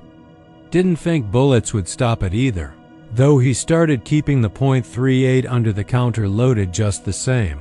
One night, curiosity got the better of him. He walked out there, slow, careful, not too close, but close enough he could smell it. That's what really clinched it for him. It didn't smell like a dog. It smelled like rot, like wet earth, like graves turned up in the rain. And its eyes followed him all the way. He said something to it, he doesn't remember what. Something dumb, probably. What do you want? Or, get the hell out of here. The dog just stared, head cocked, tongue lolling black and too long from its jaw. No sound. No growl. Just watching. When he turned back to the door, it took a step forward. That limp scraping sound of its paw dragging concrete stuck with him, even over the hum of the lights. He shut the door fast, locked it, watched it through the glass. It sat down right there. Didn't leave until sunrise. That was the first night. He dreamed about it. In the dream, he was behind the counter, same as always, counting quarters, wiping down coffee spills. But outside, through the smudged glass doors, there it was, staring. Same place. Same broken leg. But the sky outside wasn't night anymore. It was red. A deep, rusted red, like meat gone bad. And the sun wasn't a sun at all, but a black hole hanging low above the horizon, sucking the clouds down in long, slow spirals. The dog scratched at the door. Not with its paw, with a hand. He woke up shaking. Called in sick the next night. Didn't go back for 3 days. When he did, there it was. 2:13 a.m., and he wasn't the only one seeing it anymore. Truckers started mentioning it. Locals too. Some. Said it followed them onto the highway, kept pace even at 60 miles an hour, limping along the shoulder. A couple swore it sat outside their homes, watching from the hedges. One old boy pulled in reeking of beer and said he'd seen it out by the pump jack he worked, standing on 2 legs in the moonlight, head bent wrong, grinning with those black gums showing. Ricky didn't laugh at them.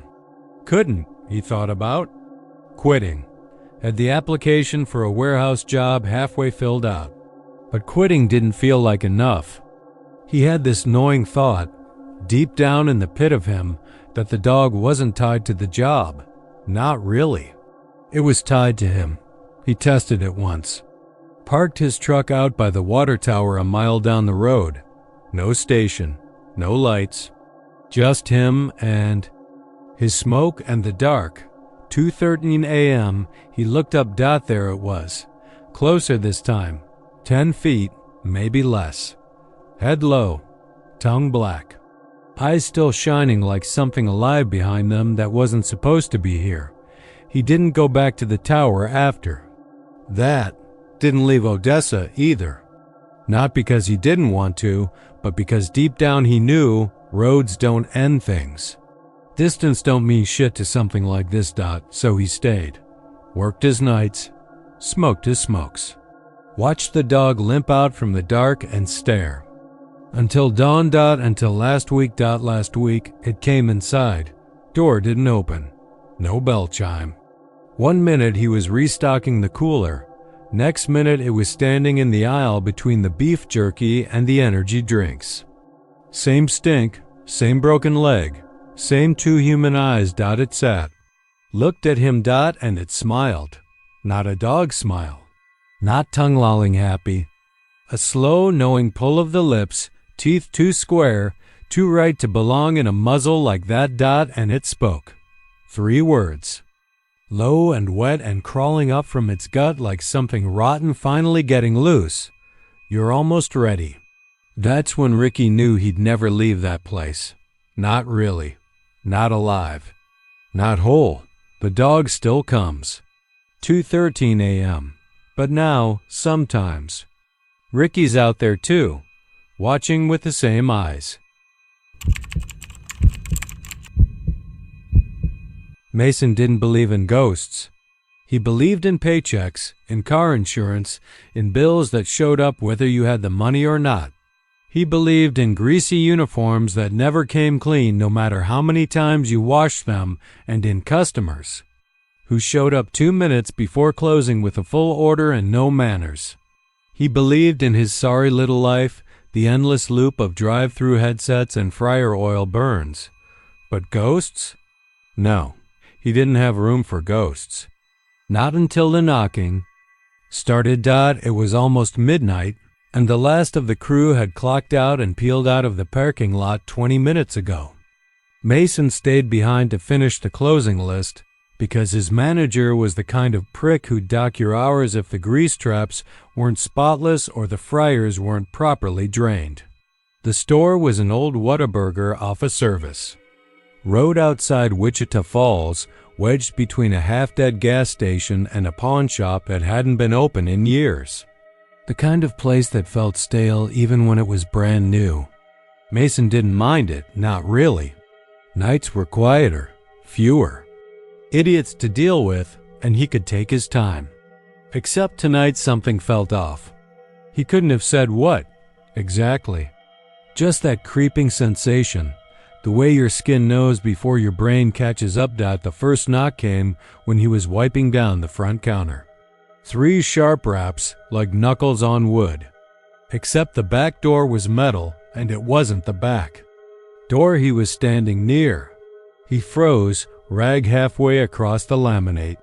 His heart knocked around in his chest, a sudden rabbit trapped in ribs. It had sounded like it came from the kitchen, from the walk-in freezer. He told himself it was nothing. Air pressure, the compressor kicking on, something settling. Buildings made noises, especially old ones patched together with cheap parts and cheaper labor. Still, he found himself drifting toward the kitchen, listening hard. Nothing but the hum of fluorescent lights and the soft tick of the fryers cooling. He turned back to his list. He had things to do, floors to mop, trash to take out. He wasn't some idiot in a horror movie creeping around looking for spooks. He finished the counters. He dumped the coffee pots and started rinsing them out. Another knock. Louder this time. Closer. Mason's neck tightened like a rope pulling. He set the carafe down, slowly, carefully. It wasn't the back door. He could see the back door from where he stood.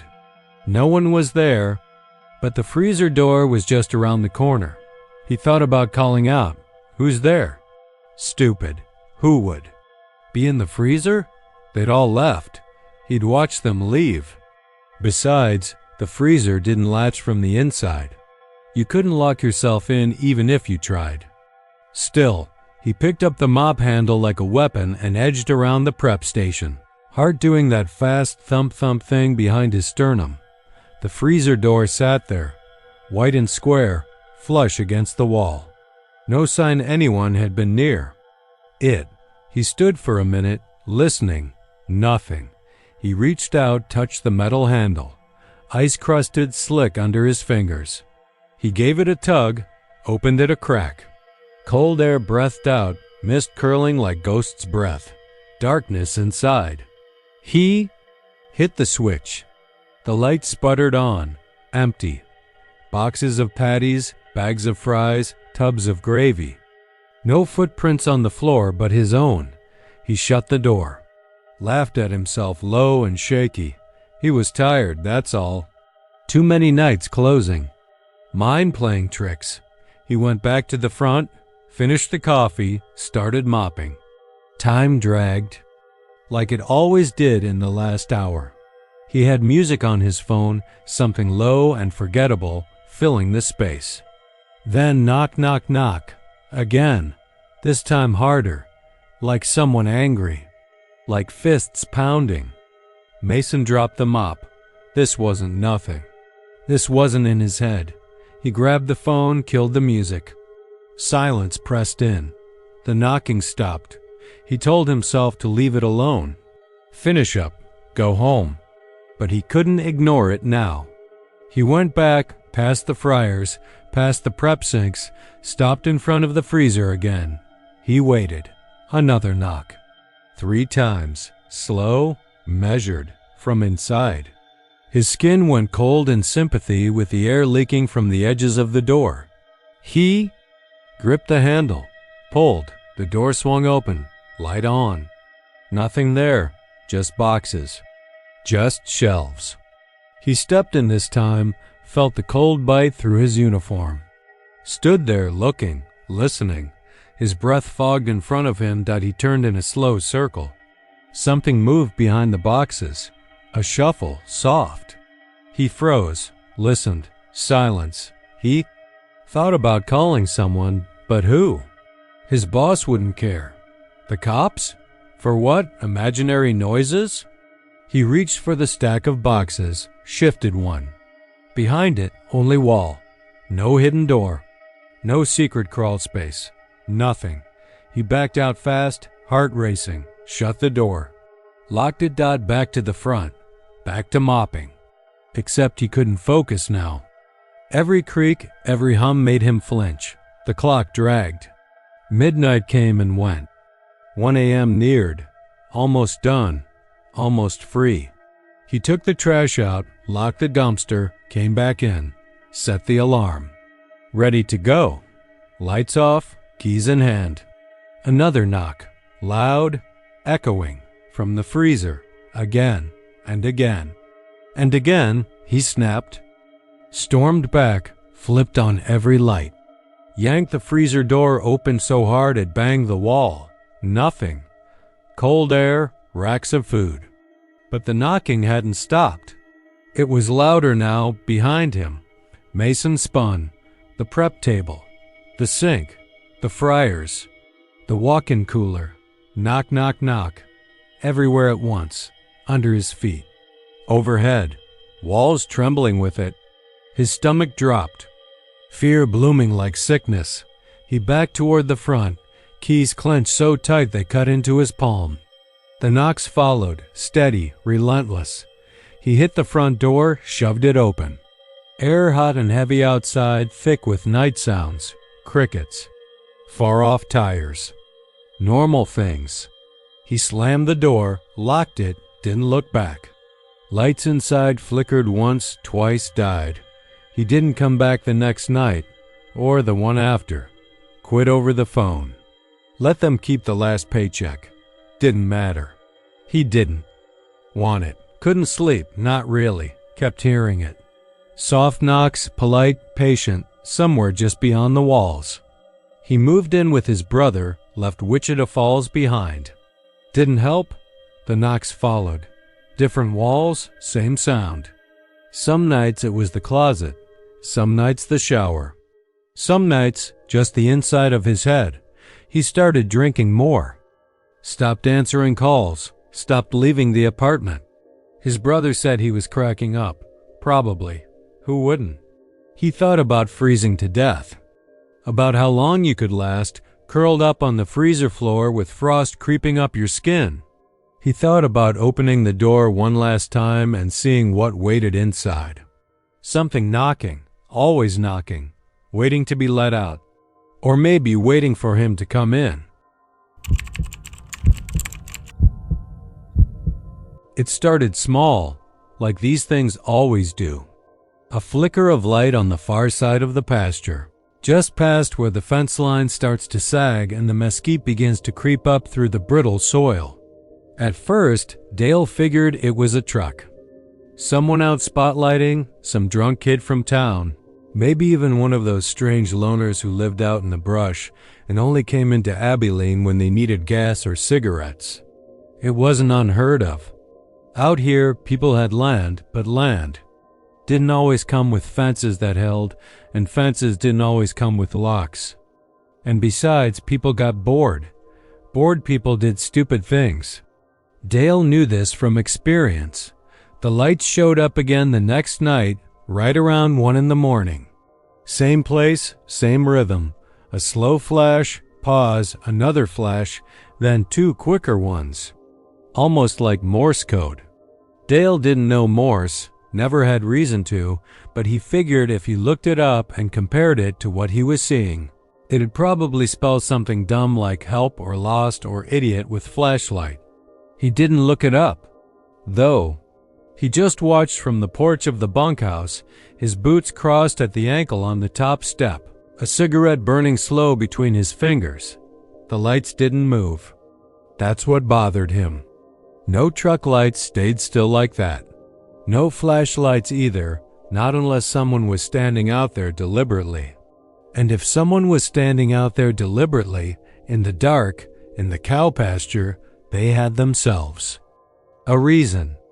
And Dale couldn't think of any good reasons. Come morning, he saddled up Old Red and rode the fence. Nothing. No tracks. No tire ruts, no beer cans or cigarette butts. Nothing but dry grass and cow shit and a handful of half-wild steers, who looked at him like they were waiting for him to explain the joke. He didn't mention it to anybody. Not yet. You don't want to be the guy who tells stories about lights in the field unless you're drunk. And Dale wasn't near drunk enough yet, but the lights kept coming back. Same time, same pattern. And pretty soon, Dale stopped sitting on the porch and started walking out toward them. Not close, not too close. He wasn't stupid, but close enough to see that they weren't headlights, weren't flashlights, weren't the distant glow of some neighbor's flood lamp through the heat shimmer. They floated, kind of. Hung. They're like paper lanterns someone forgot to tie down. Pale yellow, like sick teeth, and steady as breath.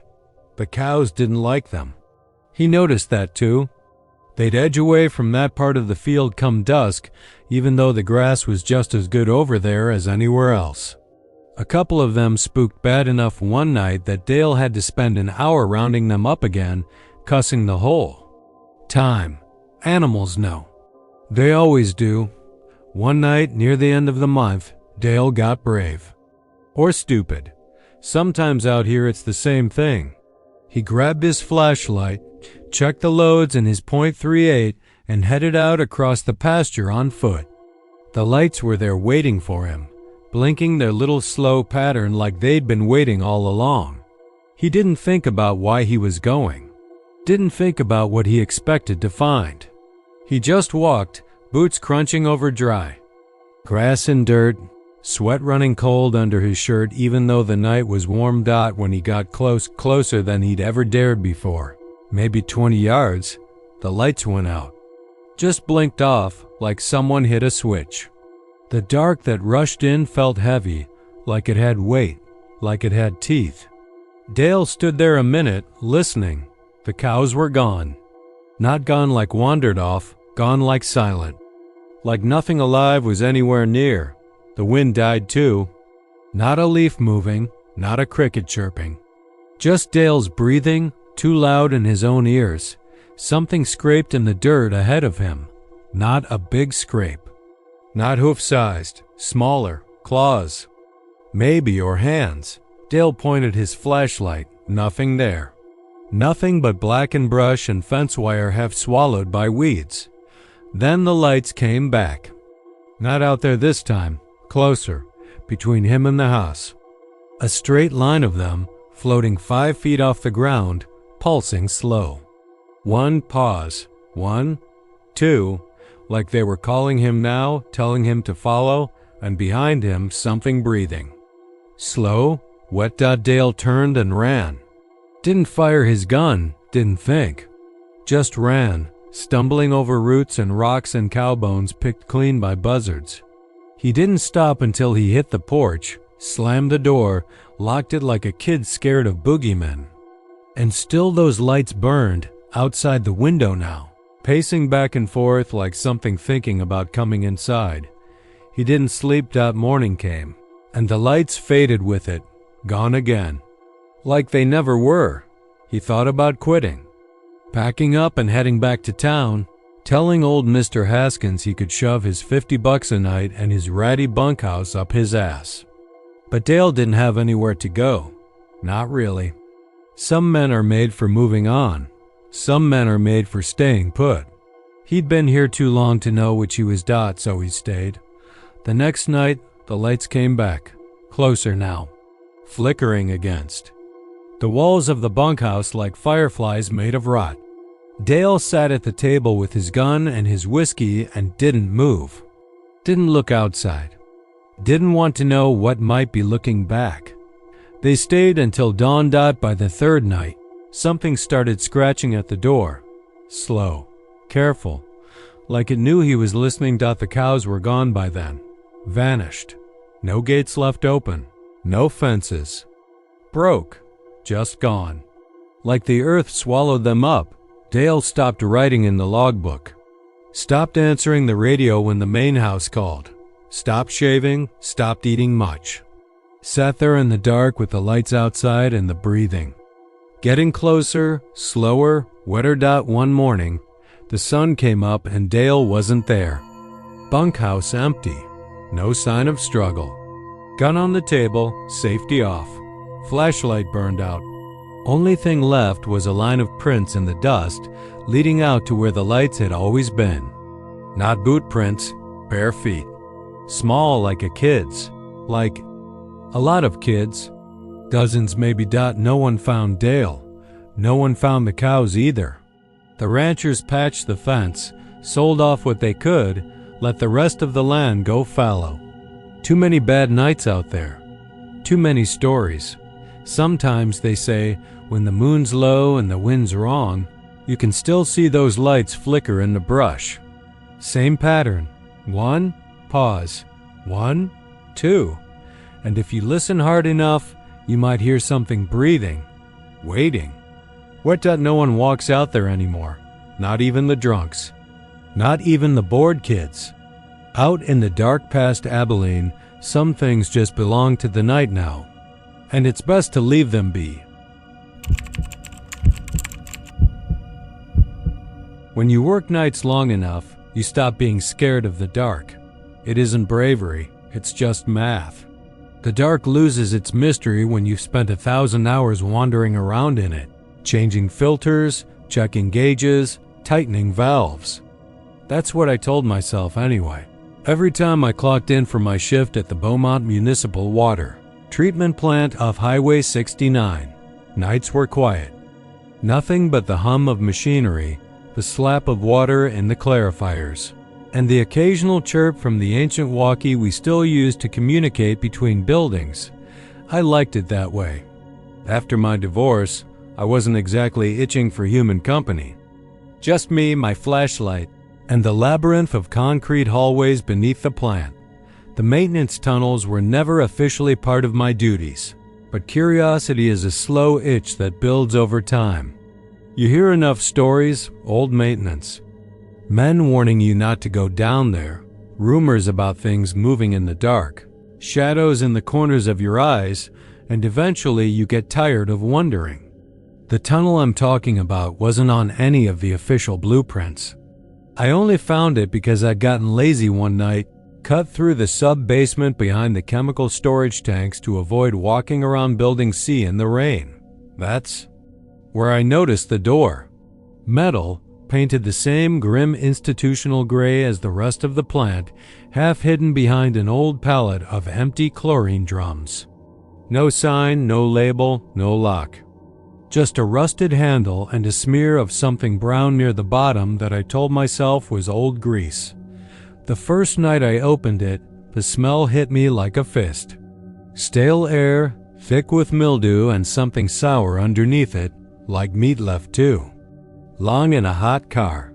I should have closed the door and walked away. Hell, I should have reported it. But nights are long. And there's only so many crossword puzzles you can solve before you start craving something a little more unsettling. So, I went and my flashlight beam cut a thin tunnel through the dark. Concrete walls lined with ancient. Pipes that looked half melted in places from decades of leaks and corrosion. The floor sloped downward, just slightly, enough that I noticed water pooling at my feet after a few steps. Not fresh water. This was black, viscous, rippling like oil when I moved through it. I figured it was runoff from the plant's older systems. Places like this collect waste the way bones collect calcium. I walked maybe 50 yards before I found the first sign that I wasn't alone down there. A bedroll shoved into a hollow between two massive steam pipes. Ratty blankets stained with something dark and a stack of empty cans beside it. Beans, corn, Spam. The labels were faded, some of them decades old. Someone had been living down here, no question about it. Recently, too. A plastic water jug half full sat beside the nest, and when I shined my light into the depths of the tunnel, I thought I saw footprints in the grime ahead. Bare feet, I told myself it was probably a homeless guy. Maybe someone who knew about the tunnel from years back and used it to stay warm when winter hit. But that didn't explain the drawings. I found those next, scrawled in charcoal or soot across the concrete in looping, frantic spirals. Circles inside circles, symbols I didn't recognize. Some of them looked almost mathematical, like equations half finished and scribbled out. Others looked like crude faces, wide-eyed and open-mouthed, twisted into expressions of terror or ecstasy. That's when the radio crackled. "Mitch? You copy?" It was Danny from the surface, doing his rounds. I fumbled the walkie off my belt with shaking fingers. "Yeah, I'm here. You sound out of breath. Everything good?" Thought I heard something. Down in the sub-basement. "Hey." Pause. "You're not poking around in those old tunnels, are you?" Old man Haskins said they're not safe. Structural shit. I almost told him yes. Almost asked him to come down and meet me, walk the rest of this darkness together. But something about the silence pressing against my ears, the way the black water rippled even when I wasn't moving, made me say no. Said I'd head back topside. I didn't. I kept walking. The tunnel narrowed, pipes crowding in overhead until I had to crouch to move forward. My light flickered, just for a moment, but long enough to send my heart hammering. When it came back, I saw the door. Not a real door. Wood, rotted and swollen, slotted into a frame of rough stone like something out of an old root cellar. Symbols burned into it, deep black gouges that looked too precise to be random. My skin crawled looking at them. I should have turned around. God knows I wanted to. But curiosity is a deeper hunger than fear. I put my hand on the wood, felt it vibrate faintly under my palm, like something was breathing on the other side. The air leaking through the cracks wasn't stale, it was cold. Wet, it smelled like earth and rot and old blood. I pushed. The hinges screamed. Inside. The walls weren't concrete anymore. Packed dirt, riddled with roots like skeletal fingers, clutching at the empty space. The floor sloped deeper, the black water giving way to dry earth littered with bones, small ones. Animal maybe, though some looked worryingly human. The tunnel curved, led me into a chamber no bigger than a tool shed. In the center sat a chair. Wood, broken-backed, stained dark in the seat, and in the chair ... I don't know how to explain what I saw. It had a shape, man-sized, wrapped in something, like burlap stitched together with copper wire. No face, no hands, just the vague outline of a head tilted forward as if in sleep. Around its feet, candles burned in pools of wax an inch thick, their flames impossibly steady in the stagnant air. The walls here were covered in those same spirals and symbols, drawn deeper, fresher, like someone had been carving them with nails. I stepped closer. The thing in the chair exhaled ... not a breath, exactly. More like a sigh of wind through a tunnel. Miles underground. My light went out ... in the dark. I heard it stand. I ran. I don't remember the way back. Just flashes. The press of roots against my face, the stink of that water. The door slamming shut behind me with a sound like a coffin. Lid? When I burst out of the tunnel into the sub-basement, Danny was there. Sighed I looked like I'd seen a ghost. I told him it was nothing. Bad air, maybe. Got turned around. I quit 2 weeks later.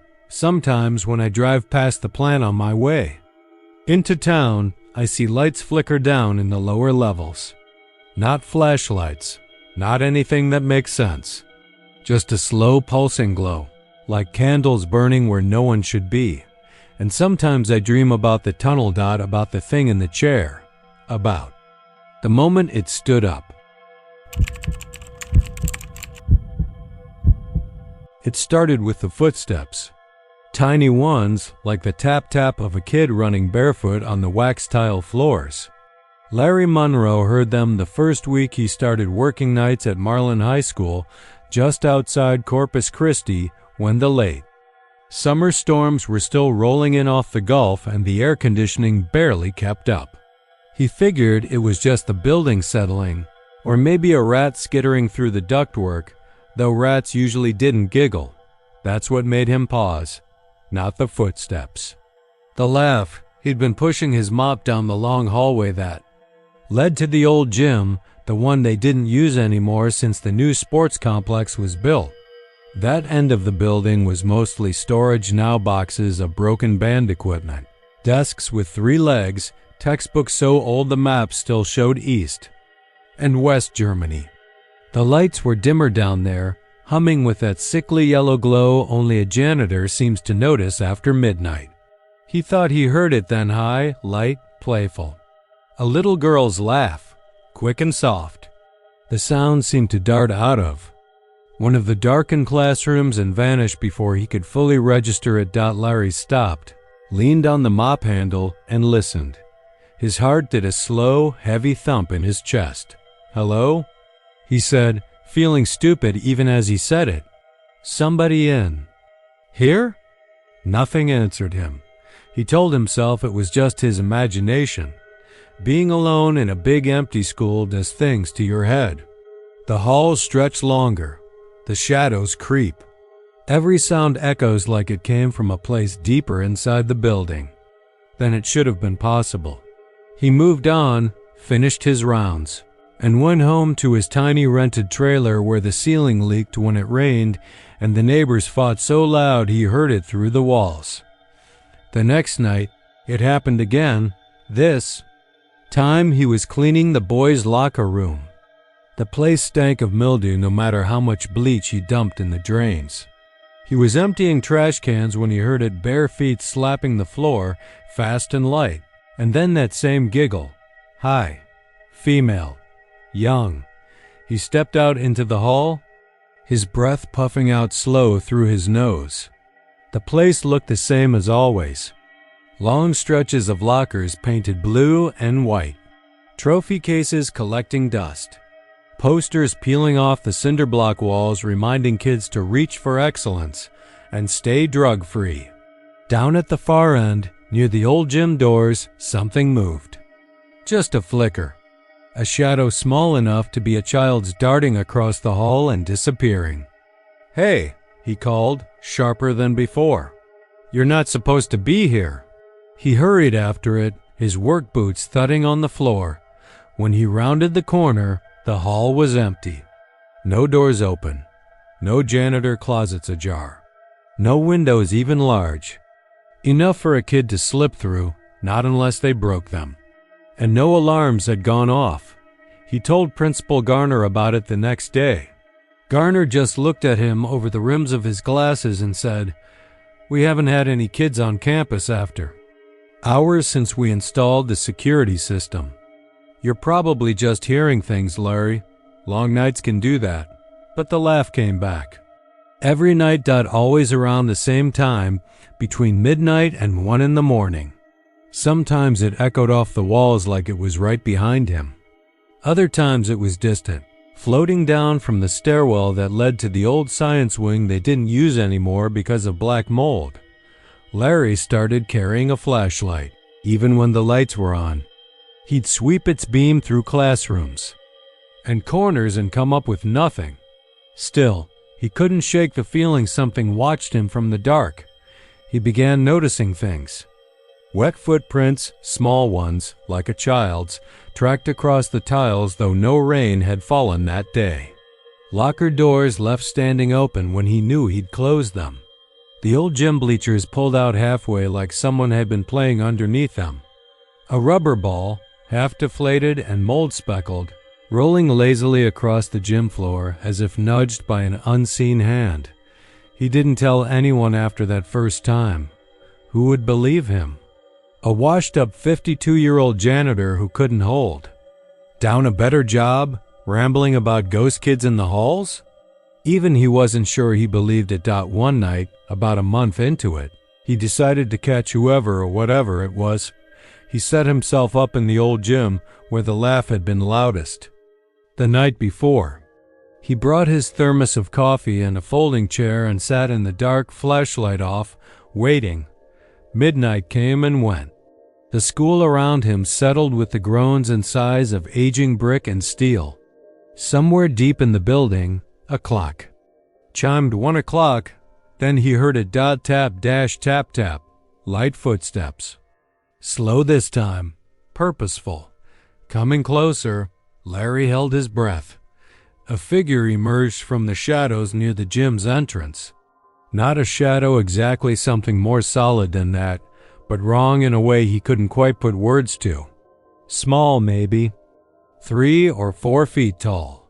A little girl in what looked like an old-fashioned dress, the kind with lace collars and puffed sleeves.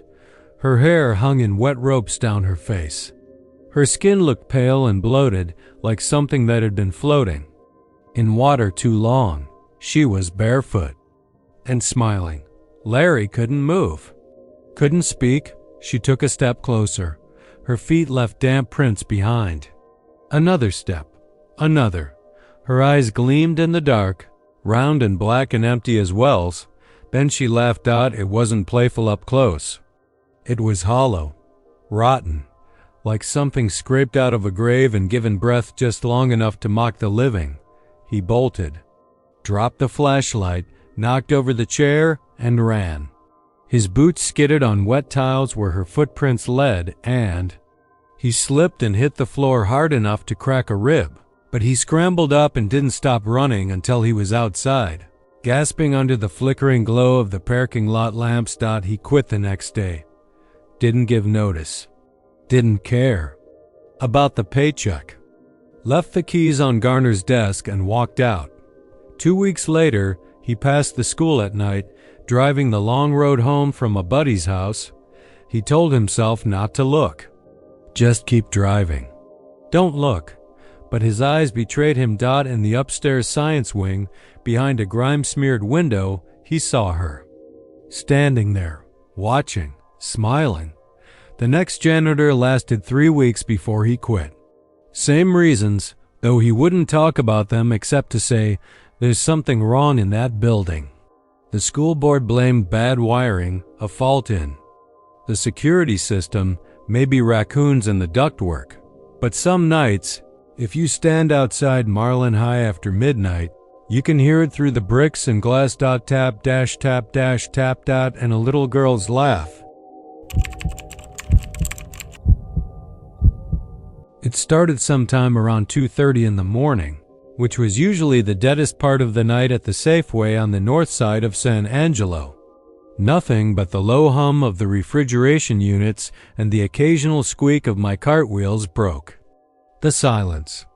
I'd been working graveyards for almost 6 months, ever since I got fired from the auto parts warehouse, and I'd gotten used to the rhythm of it, the loneliness, the boredom, the weird half-life of the empty store under the flickering fluorescence. I'd never really liked people all that much anyway. That night had started the same as any other. I'd clocked in at 10, dragged pallets of canned soup and paper towels onto the floor, and settled into the slow work of stocking shelves aisle by aisle. I had my headphones in for a while, listening to a podcast about some guys who disappeared in Alaska back in the 70s, but eventually I got tired of the narrator's voice and pulled them out. Silence seemed to suit the place better. It was while I was facing the shelves in the cereal aisle, just putting the Cheerios boxes into a nice, neat little row, that I saw something move out of the corner of my eye. Something pale, just A flash of it between the end of my aisle and the freezer cases beyond. I didn't think much of it at first. Could have been my imagination. Could have been Daryl, the night manager, though he usually stayed in his office most of the shift with the door closed and the radio playing old country tunes way too loud. Still, I walked to the end of the aisle, peered down between the freezers. And the bread shelves. Nothing there. I went back to my work, but something about it unsettled me. The movement had been off somehow. Quick but jerky, like someone crawling on all fours or maybe dragging themselves. Pale like raw chicken skin. Under the fluorescence, I tried to shake it off. Lack of sleep, too much caffeine, brain playing tricks. Happens on nights like that, but it didn't stop. The next time I was in the pet food aisle. Something skittered across the gap at the end again, pale and fast and wrong. I didn't see details, just the blur of motion. I stopped stacking cans and listened. Nothing. Just the compressors humming. The faint crackle of the security camera feeds from the little TV in Daryl's office. I told myself I was being stupid. I'd heard stories from some of the older guys, urban legends about weirdos hiding in stores after close, sleeping under shelves, crawling through ceiling panels, stealing food. Maybe my brain had latched onto that and was making shapes in the shadows. Still, I found myself moving slower, glancing over my shoulder more than I should have. Every so often, I'd catch it again. A pale hand gripping the edge of a shelf before sliding back out of sight. A glimpse of something long and thin between the rows of soda bottles. Once, I swear I saw a face peeking between two boxes of rice. Wide, staring eyes and a mouth that looked too big, open like it was trying to scream but couldn't make a sound. Gone as soon as I blinked. I told Daryl. He laughed, told me I was jumpy and maybe I needed to cut back on the energy drinks. Said he'd check the cameras just to shut me up. An hour later, he said he didn't see anything but me on the feeds. Maybe you need a vacation, he chuckled. But I didn't see him again after that. I was in frozen foods when I realized the place had gotten quieter, even quieter than usual. The hum of the compressors seemed distant, like it was coming from underwater. The overhead lights flickered once, twice, then held steady, but the shadows between the aisles seemed thicker somehow, like smoke curling just out of reach. I wheeled my cart around the corner and there it was, halfway down the cleaning supplies. Aisle. It was crouched low, its limbs too long, elbows and knees sticking out at the wrong angles. Its skin was pale, almost translucent, stretched tight over bones like someone half-starved and left in the dark too long. It didn't have hair. Its eyes were wide, too round, too shiny, and they caught the fluorescent light like marbles. Its mouth hung open in that same silent scream, teeth small and sharp and numerous, rows of them packed into the gums like a shark's. I froze. It didn't move right away. It just watched me, head tilted slightly, mouth working like it wanted to form words but didn't know how. Then, slowly, it skittered sideways, vanishing between the shelves like smoke sucked through a vent. I stood there for I don't know how long, heart hammering against my ribs, breath caught somewhere between my throat and my chest. Eventually, I forced myself to move. Forced my feet forward, step by step, down the aisle where it had been. Nothing there. Just mops and buckets and bleach bottles lined up in neat little rows. But the shelf at the end, one of those cheap metal racks where we stacked clearance paper towels, was pushed out from the wall slightly. Behind it, where there shouldn't have been space for anything but maybe a few loose dust bunnies, there was a gap. A dark gap, about the width of a doorway, leading down between the walls. I didn't want to look. Every instinct screamed at me to turn around, walk out, leave the cart, leave the job. Hell, leave the state if that's what it took. But I couldn't stop myself. I stepped closer. The smell hit me first, sour and sweet at the same time, like rotting meat mixed with the stink of bleach and mildew. I leaned in, peering down into the dark, and for a moment I thought I saw movement again. Pale shapes writhing just out of reach. Eyes glinting. Mouths opening and closing without sound. Then something touched my ankle. I don't remember much after that. Not clearly. Just flashes. Fingers, too many of them, curling around my leg. A tug, hard enough to send me sprawling onto the filthy tile. The shelf behind me scraping as it was pulled wider, the gap stretching like a wound. Faces staring at me from the dark, mouths working, eyes too wide. Something whispering in a voice like dead leaves, like static on an old TV. When I came to, it was nearly dawn. The store lights were back to normal. The compressors hummed steady. My cart was still sitting there, half-stocked with dog food. The shelf was back in place. No gap, no smell. No Daryl. They found his office locked from the inside. No sign of him on the cameras, no sign of him anywhere in the building. Just his radio still playing some old George Jones song, skipping every few seconds like the record was scratched. I quit that morning. Never went back, not even to pick up my last paycheck. I don't go into grocery stores if I can help it now. Not late at night, not alone. I don't like shelves anymore. I don't like the spaces behind them, because I still see it sometimes. In my dreams, sure, but not just there. Reflections in windows, gaps under doors, eyes watching from vents.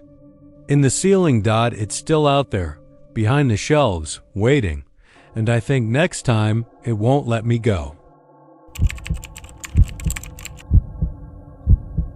You ever worked a night shift at a truck stop outside of Texarkana? I don't mean one of those big, busy pilot stations right off the interstate, where there's a dozen people coming and going at all hours and light, pouring out of every window bright as a hospital waiting room. I mean a real truck stop, the kind that sits a little too far off the highway, with bad gravel in the parking lot and one flickering fluorescent buzzing over the diesel pumps, and a diner inside where the coffee's burnt and the waitress stopped. Giving a damn somewhere around 1983. That's where I was working when it happened. It was called Galloway's. You wouldn't know it unless you were from around there or you'd broken down nearby. Drivers mostly avoided it unless they were desperate, and the locals only showed up to drink coffee and trade stories about whose cousin had been arrested lately. I'd been working there nights for about a year. I didn't mind the hours. You get used to the rhythm of a place like that. Empty stretches punctuated by the slow rumble of a Peterbilt pulling in, a guy coming in for a smoke and a slice of pie. Time gets thick and strange in those hours between 2 and 5 a.m. You start noticing sounds you'd never hear during the day. Little pops in the ceiling tiles, something scuttling across the roof, distant humming that doesn't seem to come from any machine you've got plugged in. That's why when I heard the tapping, I didn't jump right away. I just sat behind the counter, leaned back in my cracked vinyl chair, and listened. It was soft at first, like something flicking at the metal door around back. I figured maybe a stray dog or a raccoon was rooting through the dumpsters again. That happened plenty. Hell, one night I caught an armadillo trying to pry open an empty fryer oil barrel. I let it go a minute, but the tapping didn't stop. It got slower, more deliberate, like someone thinking about whether they really wanted to knock or not. I glanced over at the monitors. We had 4 cameras. One over the pumps, one pointed at the empty stretch of parking lot, one in the diner, and one fixed on the back-loading dock. That door was solid steel, dented from years of deliveries and God knows how many kicks from frustrated truckers, trying to wedge it open with overloaded dollies. Nothing back there but dumpsters, the long stretch of blacktop sloping down into a drainage ditch, and a ragged tree line beyond that. On the monitor, though, the dock was empty. Still, the tapping kept up. I got up slow, grabbed my flashlight out. from under the counter just in case. Not like I was worried. Not then. Not yet. Just being cautious, you know? Place like that, it's better to be sure. I stepped through the kitchen, where the deep fryer sat silent and crusted with old grease, and pushed open the swinging door to the loading area. The tapping stopped the second I touched the doorknob. You ever felt something just watching you, waiting? I can't explain it right, but that's how it felt. Like leaning too far over a balcony and feeling gravity start to notice you. I unlocked the deadbolt and swung the door open. Nothing there. Not a raccoon. Not a stray dog. Not even the wind moving loose trash around. Just the dumpsters squatting in the dark and the cracked asphalt stretching out to the trees. I stepped out onto the dock and shined my light around. The beam caught on something low and pale darting into the underbrush, but I couldn't make it out. Possum, maybe. I started to turn back inside when I noticed the scratches. They were fresh. Long, deep gouges running down the steel door like something had dragged a set of claws, not paws. Not hooves, but claws straight down the metal. 3 lines, evenly spaced, deeper than you think anything short of an industrial tool could make. They hadn't been there earlier. I know because I'd been leaning against that same door not an hour before, smoking and watching the sky go purple over the treetops. I touched the grooves. The edges were still raw, little flakes of paint curling outward. I locked the door behind me when I went back inside. That should have been it. Weird, yeah, but you see weird things on the night shift. I told myself maybe one of the local kids had come by with a crowbar or something, messing around. That didn't explain the timing. Didn't explain the way it had stopped the second I touched the door. But I didn't want to think too hard about that. About 15 minutes later, it started again. Not tapping this time, scraping. Slow, deliberate, like nails being dragged in circles over the metal. I flicked back to the camera. Still nothing there. Just the empty dock and the scratched up door. But the sound was clear. I could hear it through the walls, a dry, screeching noise that made my teeth ache. I thought about calling someone. My boss, maybe, or the cops. But what would I say? Hey, something invisible is scratching at the door? Right, that'd go. Over great. So I sat. I watched the screen. I listened. And then it stopped. I didn't move. I didn't breathe much. I just waited. After a while, I saw something on the monitor. A shape, not big. Not small either. Hard to tell with the grainy footage and the bad lighting, but it was there, hunched low to the ground near the dumpsters. Not moving, not really, just trembling. Like it was breathing hard or laughing. I couldn't tell. The longer I watched, the worse it looked. Details didn't make sense. Limbs too long where they shouldn't be. Head cocked at an angle, no. Neck should hold. I thought about going outside again, but something in my gut said no. Not this time. Instead, I leaned in, trying to make out more through the static, and it moved. Fast. Straight for the camera. 1 second near the dumpster, the next right up in the lens. Just a smear of pale skin and something dark where its face ought to be. The feed cut to black. I heard the door handle rattle. Not just once, over and over. Slow at first, then faster. Jerking like someone was testing the strength of the lock. Then came the knocking. Not light this time. Not tentative. Hard, sharp impacts, rattling the frame. 3. Pause. 3 again. Like it was working out a pattern. I stayed behind the counter, clutching that flashlight like it'd do me any good. My heart was banging against my ribs so hard I thought it might bust something loose. The knocking stopped. Silence for maybe 30 seconds. Then the door handle moved again. Slowly this time. Like someone turning it careful, quiet, testing. Then the metal groaned, not the handle, the door itself, warping under pressure. I didn't move, didn't speak. I just waited for the inevitable, but it never came. Instead, something scraped down the door again. Slow, deliberate, and when it hit the bottom, there was this sound. Like nails on a chalkboard mixed with a sigh. I don't know how else to describe. It died and then nothing died, just quiet. The camera flicked back on a minute later. Empty dock. No scratches added. No sign of anything at all. Morning came. I unlocked the door with shaking hands and stepped out.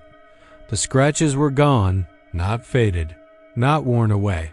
Just gone, clean steel like nothing had ever touched it. I told my boss I wasn't working nights anymore. He didn't argue. Said I looked like I'd seen a ghost. Maybe I had. Or maybe it was something worse. Something that didn't care if you saw it or not, just so long as you heard it. I don't know how to start this story except to say that I didn't believe in any of this stuff before it happened.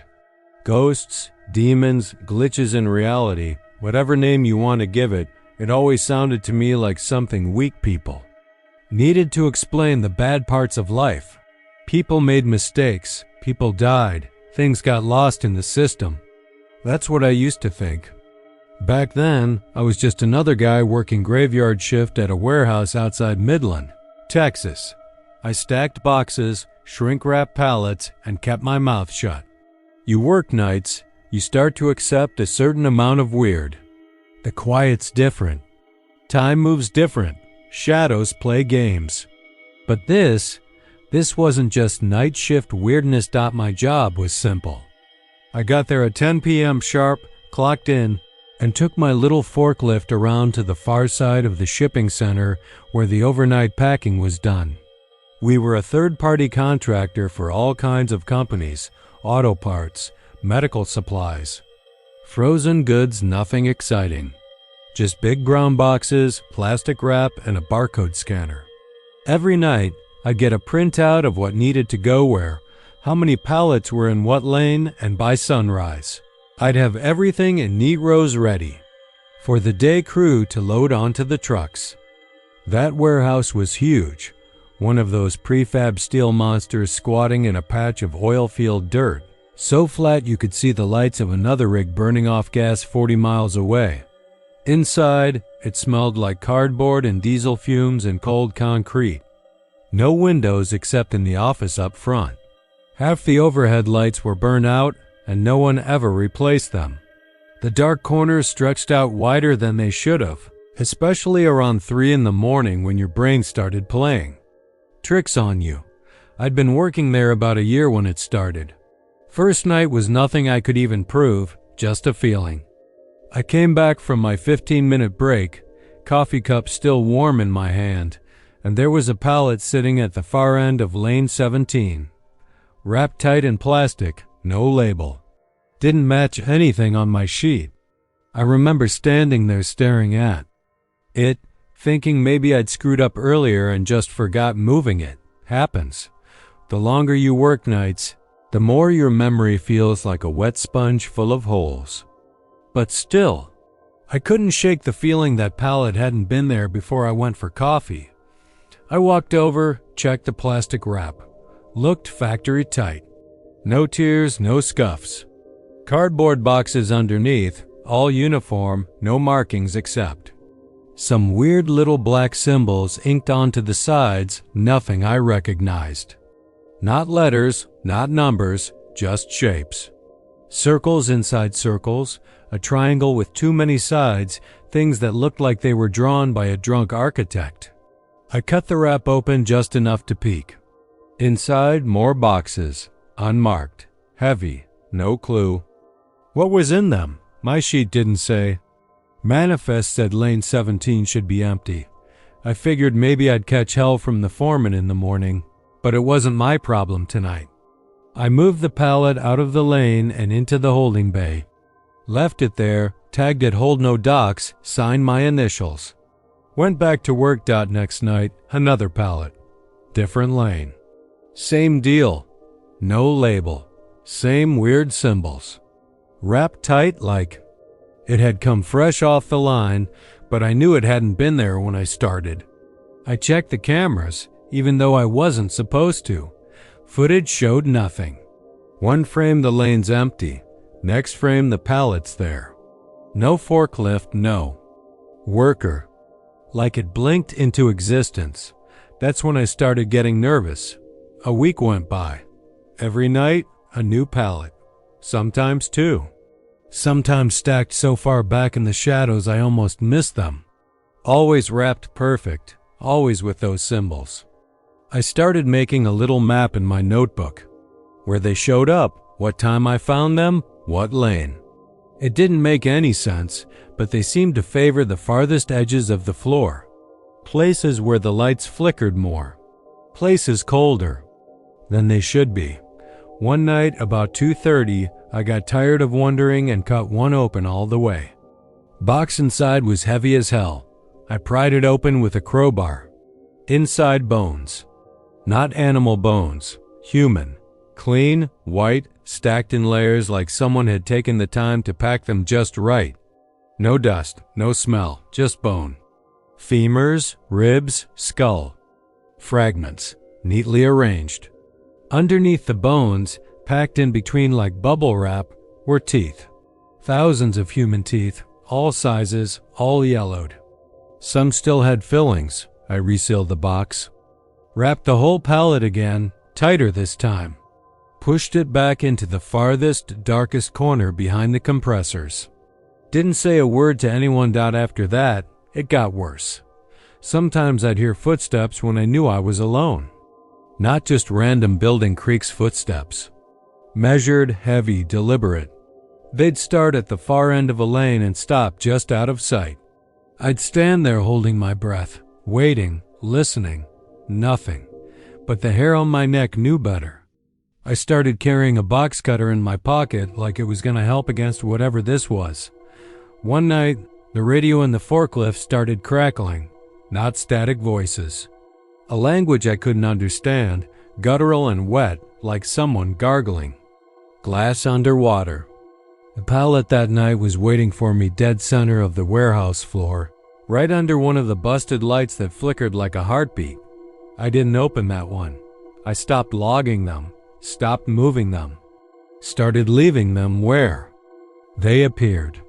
By the end of the month, there were over 50. Packed so deep into the corners you'd need a crane to haul them out. Day crew never noticed, or if they did, they didn't say. I checked, asked casual questions. You see anything weird on shift? They just looked at me funny. We just load what's on the sheet, man. Like those pallets weren't even there in daylight. I stopped sleeping. When I did, I dreamed about teeth. Falling from the ceiling in slow motion, bouncing off concrete in little white floods. Dreams about people with no skin, standing in the dark, holding their arms out like they wanted me to take something from them. I woke up with bruises on my arms where their fingers would have been. Final night, I think. I don't even know if this is real anymore. I clocked in, scanned my sheet, same as always. Manifest clean. Warehouse clean. Except lane 17 again. One pallet. Bigger than the others. Wrapped so tight the plastic looked fused. No symbols this time. Just words written in black grease pen across the front. Do not open. I opened it. Inside. One box. Black. Metal. Locked with clasps that didn't belong on anything I recognized. I pried them open with the crowbar. Inside the box, a mirror. Old, cracked, edges rimmed with rust. Covered in greasy fingerprints like someone had been pressing their face to it over and over. Beneath the mirror, a note. Handwritten in that same grease pen. I only needed to read it once. You see US now. I don't remember leaving. I don't remember driving home. I woke up this afternoon sitting in my car outside the warehouse, engine cold, key still in my hand. My clock says, I've been there 12 hours. My phone won't work. Calls won't go through. Texts bounce back unsent. I tried to go back inside. The doors won't open. Padlocked from the inside. Lights on, though. I can see them flickering through the slats in the dock doors. I can hear footsteps in there. Still walking. Still pacing. I don't think they're waiting on me anymore. I think they're coming.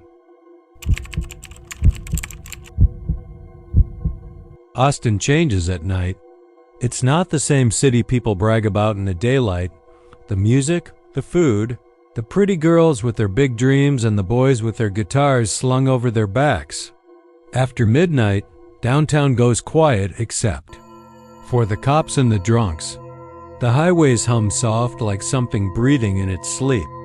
And out on the edge of town, in places like the manufacturing district on the I-35 frontage road, things get strange in a way you can't explain to people who've only known Austin through concerts and coffee shops. My job, for the past 3 years, had been to sit in a boxy little shack and watch the empty parking lots of a parts distributor off Ben White. Easy money, most nights. Walk the fence every couple hours, check the warehouse doors, log the truck plates if any late deliveries rolled through. The place was fenced in on all sides except for the gate I sat at, and after 9 p.m. it was just me, the cicadas, and the glow from my shitty old laptop. I didn't carry a gun, not allowed, didn't really need one. Biggest excitement up to that point had been a raccoon in the dumpster. That's how these stories always start, isn't it? The night this happened, it was humid as hell, one of those late summer stretches where the heat never really breaks, not even at 2 in the morning. I had the little fan in the shack pointed straight at my face and still felt like I was breathing through a wet rag. I was halfway through my shift when I noticed the car dot. It was just sitting there. Back of the east lot where the employee parking. Spaces were marked off in faded yellow lines nobody cared about after dark. A silver sedan looked newer, maybe a Honda or a Nissan. Hard to tell from the distance and the haze on the security monitors. Headlights off. No dome light. Just sitting. Thing is, I knew that lot like the back of my hand. We didn't have a night crew. The cleaning service came through around 7 and they were long gone. Last truck had pulled out before midnight. Nobody should have been parked out there, not on a Wednesday. Not ever, really. I got up, stretched my legs, walked out onto the cracked pavement for a better look. The car wasn't running. No exhaust, no sound. But I could see, faintly, that the dash lights were on. Radio too, if I squinted. That pale blue glow most modern cars have now. Some song playing. I couldn't make it out. Something soft something. Slow dot. I figured maybe someone had car trouble. Employee forgot to mention they were staying late. Maybe they were sleeping it off. You think rational like that when you're used to the dull pattern of empty nights and paperwork. I called it in. On the radio, let dispatch know I was checking out an occupied vehicle just in case. Not that anyone really paid attention. The walk across the lot felt longer than it should have. Lights overhead buzzed, flickered. They always flickered, but that night it seemed worse. The shadows between the poles stretched out like dark fingers. I kept my flashlight tight in my grip, but I didn't turn it on. Didn't feel right to break the silence with too much light. The closer I got, the weirder it seemed. The car's engine wasn't running, but the stereo was definitely on. I could hear it now, a woman's voice. Some old song, maybe 60s, maybe 70s. Real slow, real sad. Something about waiting in the dark. There was nobody in the driver's seat. I checked twice. I even walked around, peered in through the glass. The keys were still in the ignition. Dashboard lights alive. Radio playing. Front seats empty. Back seat empty too, from what I could see through the tinted glass. And the air inside, well, it looked thick. Like cigarette smoke, except no one smoked in there. No smell of it. Just this pale fog curling low around the floorboards, rising slow like mist off a lake. I tried the driver's side door. Locked. Of course. Tapped on the glass. Nothing. I circled back to the shack, thinking I'd run the plates, maybe get dispatched to call the registered owner, see if this was someone with a reason to be here. But the plate was blank. No numbers. No letters. Just a sheet of pale metal bolted to the bumper, smooth and featureless.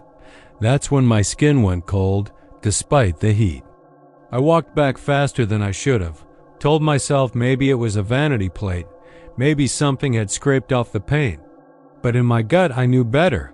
I've seen plenty of plates. Even damaged ones don't look like that. I sat in the shack, watching that car through the monitors. It didn't move. Just sat there, lights glowing soft, radio humming low. I turned the volume on the cameras up. You can do that on some of these newer systems. Helps catch voices if someone's yelling. Or breaking glass. What I heard wasn't glass, wasn't yelling. Just the music, clearer now, rising like someone had cranked the knob. Same song on repeat. Woman's voice, soft and steady. Waiting in the dark. Waiting in the dark. Over and over, like a stuck record. I radioed dispatch again. Told them I needed a patrol car to swing by, check this out with me. They said one was 20 minutes out, stuck on a call downtown. Typical. They asked if I felt safe. I lied and said sure. About 10 minutes later, I saw a movement. Not from the car. From the far side of the lot, something walking slow under the flickering lights. At first, I thought it was a person. Maybe a transient, maybe some employee from another shift I didn't know about. But the way it moved, arms too long.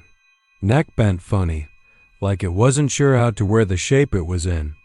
It didn't look at me. Didn't seem to see me at all. Just drifted slow past the car, head tilted toward the open sky, mouth moving like it was singing along. I wanted to call dispatch again, tell them what I saw. But I couldn't make my hand move to the radio. Couldn't even make myself breathe. Loud. I watched through the grimy glass of the shack as this thing stopped by the car door. Reached for the handle. Slipped inside like smoke curling under a doorframe. The lights on the dash dimmed just for a second. The song got louder. I swear to you, hand to God, the whole car seemed to breathe. Like the metal flexed, like lungs under skin. I waited. I don't know how long. Long enough for the sweat on my back to turn cold and the hair on my arms to ache from standing up so long. Long enough for the police cruiser to finally roll up, lights spinning lazy because this wasn't an emergency to them yet. I flagged them down, told them what I'd seen. Left out the part about the thing slipping into the car. I'm not stupid. I know how that sounds. They went over, checked it out. Came back scratching their heads. Engine's cold, they said. Like it's been sitting there all night. Battery shouldn't even be running anymore. But the radio's still on. Song's still playing. Same one. Same words. Waiting in the dark, they had it towed. Impound lot took it, logged it as abandoned. I thought that was the end of it. Week later, another guard on a different shift called me. Said they had a car show up in their lot out off Mopac. Same make, same color. Same empty plates. Same song playing low through a radio that shouldn't be working. Nobody in the driver's seat. Nobody anywhere. Just that faint smoke on the floorboards and the lights humming pale as a dead moon. They towed it again. Last I heard. It's shown up 6 times now. Different lots. Different guards. Same story. Same song. Nobody's claimed it. No record of registration.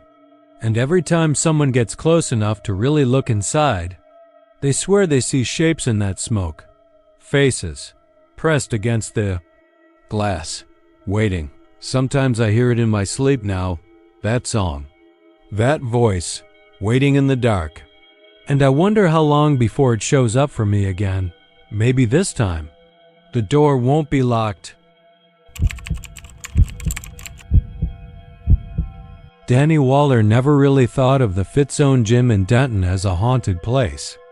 It was a chain gym after all, bright red letters out front, cheap tile floors inside, cheap corporate art on the walls, and posters of grinning models with abs like steel and teeth like porcelain. Nothing about it felt old enough or dark enough to carry a ghost. But there are certain things that don't care if a place looks haunted. Certain things that move quietly, like mildew through drywall, and take root where they please. He'd been working the late shift for about 7 months when it started. He'd close the gym down at 11, walk through the empty locker rooms with a checklist in one hand and his phone in the other. Lockers checked, showers off, no towels on the floor, no one passed out drunk in the sauna again. Same routine. Night after night, it was a quiet time. The last stragglers left by 10, usually leaving behind nothing but the stale smell of sweat, old body spray, and disinfectant. It was a Tuesday when he first noticed the man in the mirror. Danny had been wiping down the counters in the men's locker room, one of those long spans of beige laminate beneath a row of mirrors. He'd glanced up and caught the shape of someone standing at the far end, near the entrance to the showers. At first, he thought it was just one of the trainers, maybe Jared or Vince, screwing with him, but when he turned around, the place was empty. No big deal. Long hours, harsh lights. His mind playing tricks, but it kept happening. The man was always there in the mirror, behind him, standing just inside the doorway, never moving, never speaking. The first time Danny got a proper look at him, it made his skin crawl. He wasn't dressed like someone hitting the gym. No shorts, no t-shirt, no earbuds strung around his neck. He wore a gray suit, the kind your grandfather might have been buried in, dull and shapeless, like it had hung too long in a closet. His face was thin, long, pale, with deep-set eyes that seemed to look right through Danny's reflection and into him. And every night after, the man was a little closer. Danny started making excuses to skip the men's locker room, started rushing through it with his head down. He told himself it was stress. He told himself he was just tired. But the man in the mirror didn't go away. By the second week, Danny noticed something else. His reflection had started lagging, like the mirror was a few seconds slow. He'd turn his head, and the reflection would catch up a moment later. He'd lift his phone to check the time, and the mirrored version of himself would hang there, frozen, then follow. One night, after the gym was locked, he stood in front of the mirror with a mop in his hand and watched as his reflection slowly raised its own mop, slower than he had, deliberate and stiff like a puppet on strings.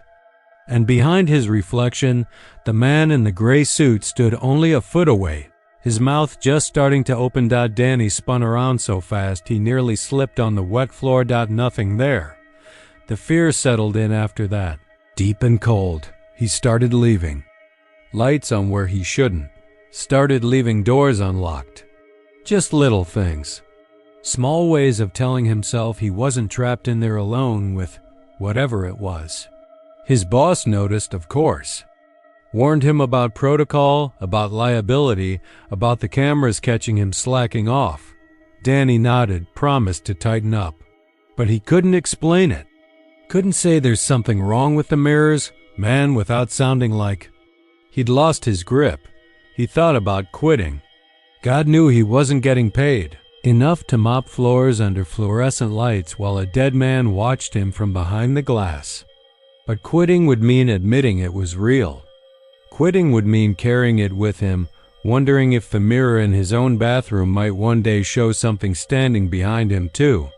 Friday night, close to midnight, the gym was silent except for the hum of the vending machines and the soft buzz of overhead lights. Danny stood in front of the mirror again, hands flat on the counter. His reflection looked exhausted, pale, eyes ringed with purple shadows. He hadn't been sleeping, hadn't been eating right. He'd started seeing shapes in the corners of rooms, catching whispers in the noise of the air vents. Behind him, closer than ever, The man in the gray suit watched him with a wide, empty stare. His mouth hung open, lips split like paper. His eyes were the color of old dishwater, clouded and dull. And his hands, Danny hadn't noticed before, but his hands were wrong. Too long, fingers too thin, joints bending where they shouldn't. They hung at his sides like dead things. Danny didn't turn this time. He kept his gaze locked on the mirror and whispered, "What do you want?" The reflection didn't move. The man in the gray suit didn't blink. Danny's reflection smiled, not his smile, not his mouth. It pulled wide, too wide, splitting his cheeks like seams, teeth too many, too sharp. The reflection leaned forward, closer to the glass, closer to him, even as Danny himself stayed rooted in place. Behind the reflection, the man in the gray suit reached out. Danny felt it. Cold fingers brushing the back of his neck, pressing down, curling against his skin. Not in the mirror. In the room, he screamed then. He couldn't help it. He tore himself away from the mirror, stumbled back, knocked over the mop bucket with a loud crash. Water spread across the tile in a dirty puddle. He ran. Out of the locker room, out of the gym, out into the heavy Texas night where the air smelled like hot asphalt and the stars seemed too far away to matter. The next day, he quit. Left a voicemail. Didn't go back for his last check. Didn't answer when his boss called to ask what the hell had happened. Moved in with his sister in Fort Worth for a while, slept with the lights on. Avoided mirrors altogether, but mirrors are everywhere. In gas stations, in bathrooms, in shop windows at night. Sometimes, when he catches himself looking too long, he thinks he sees something standing behind him. Closer, always closer.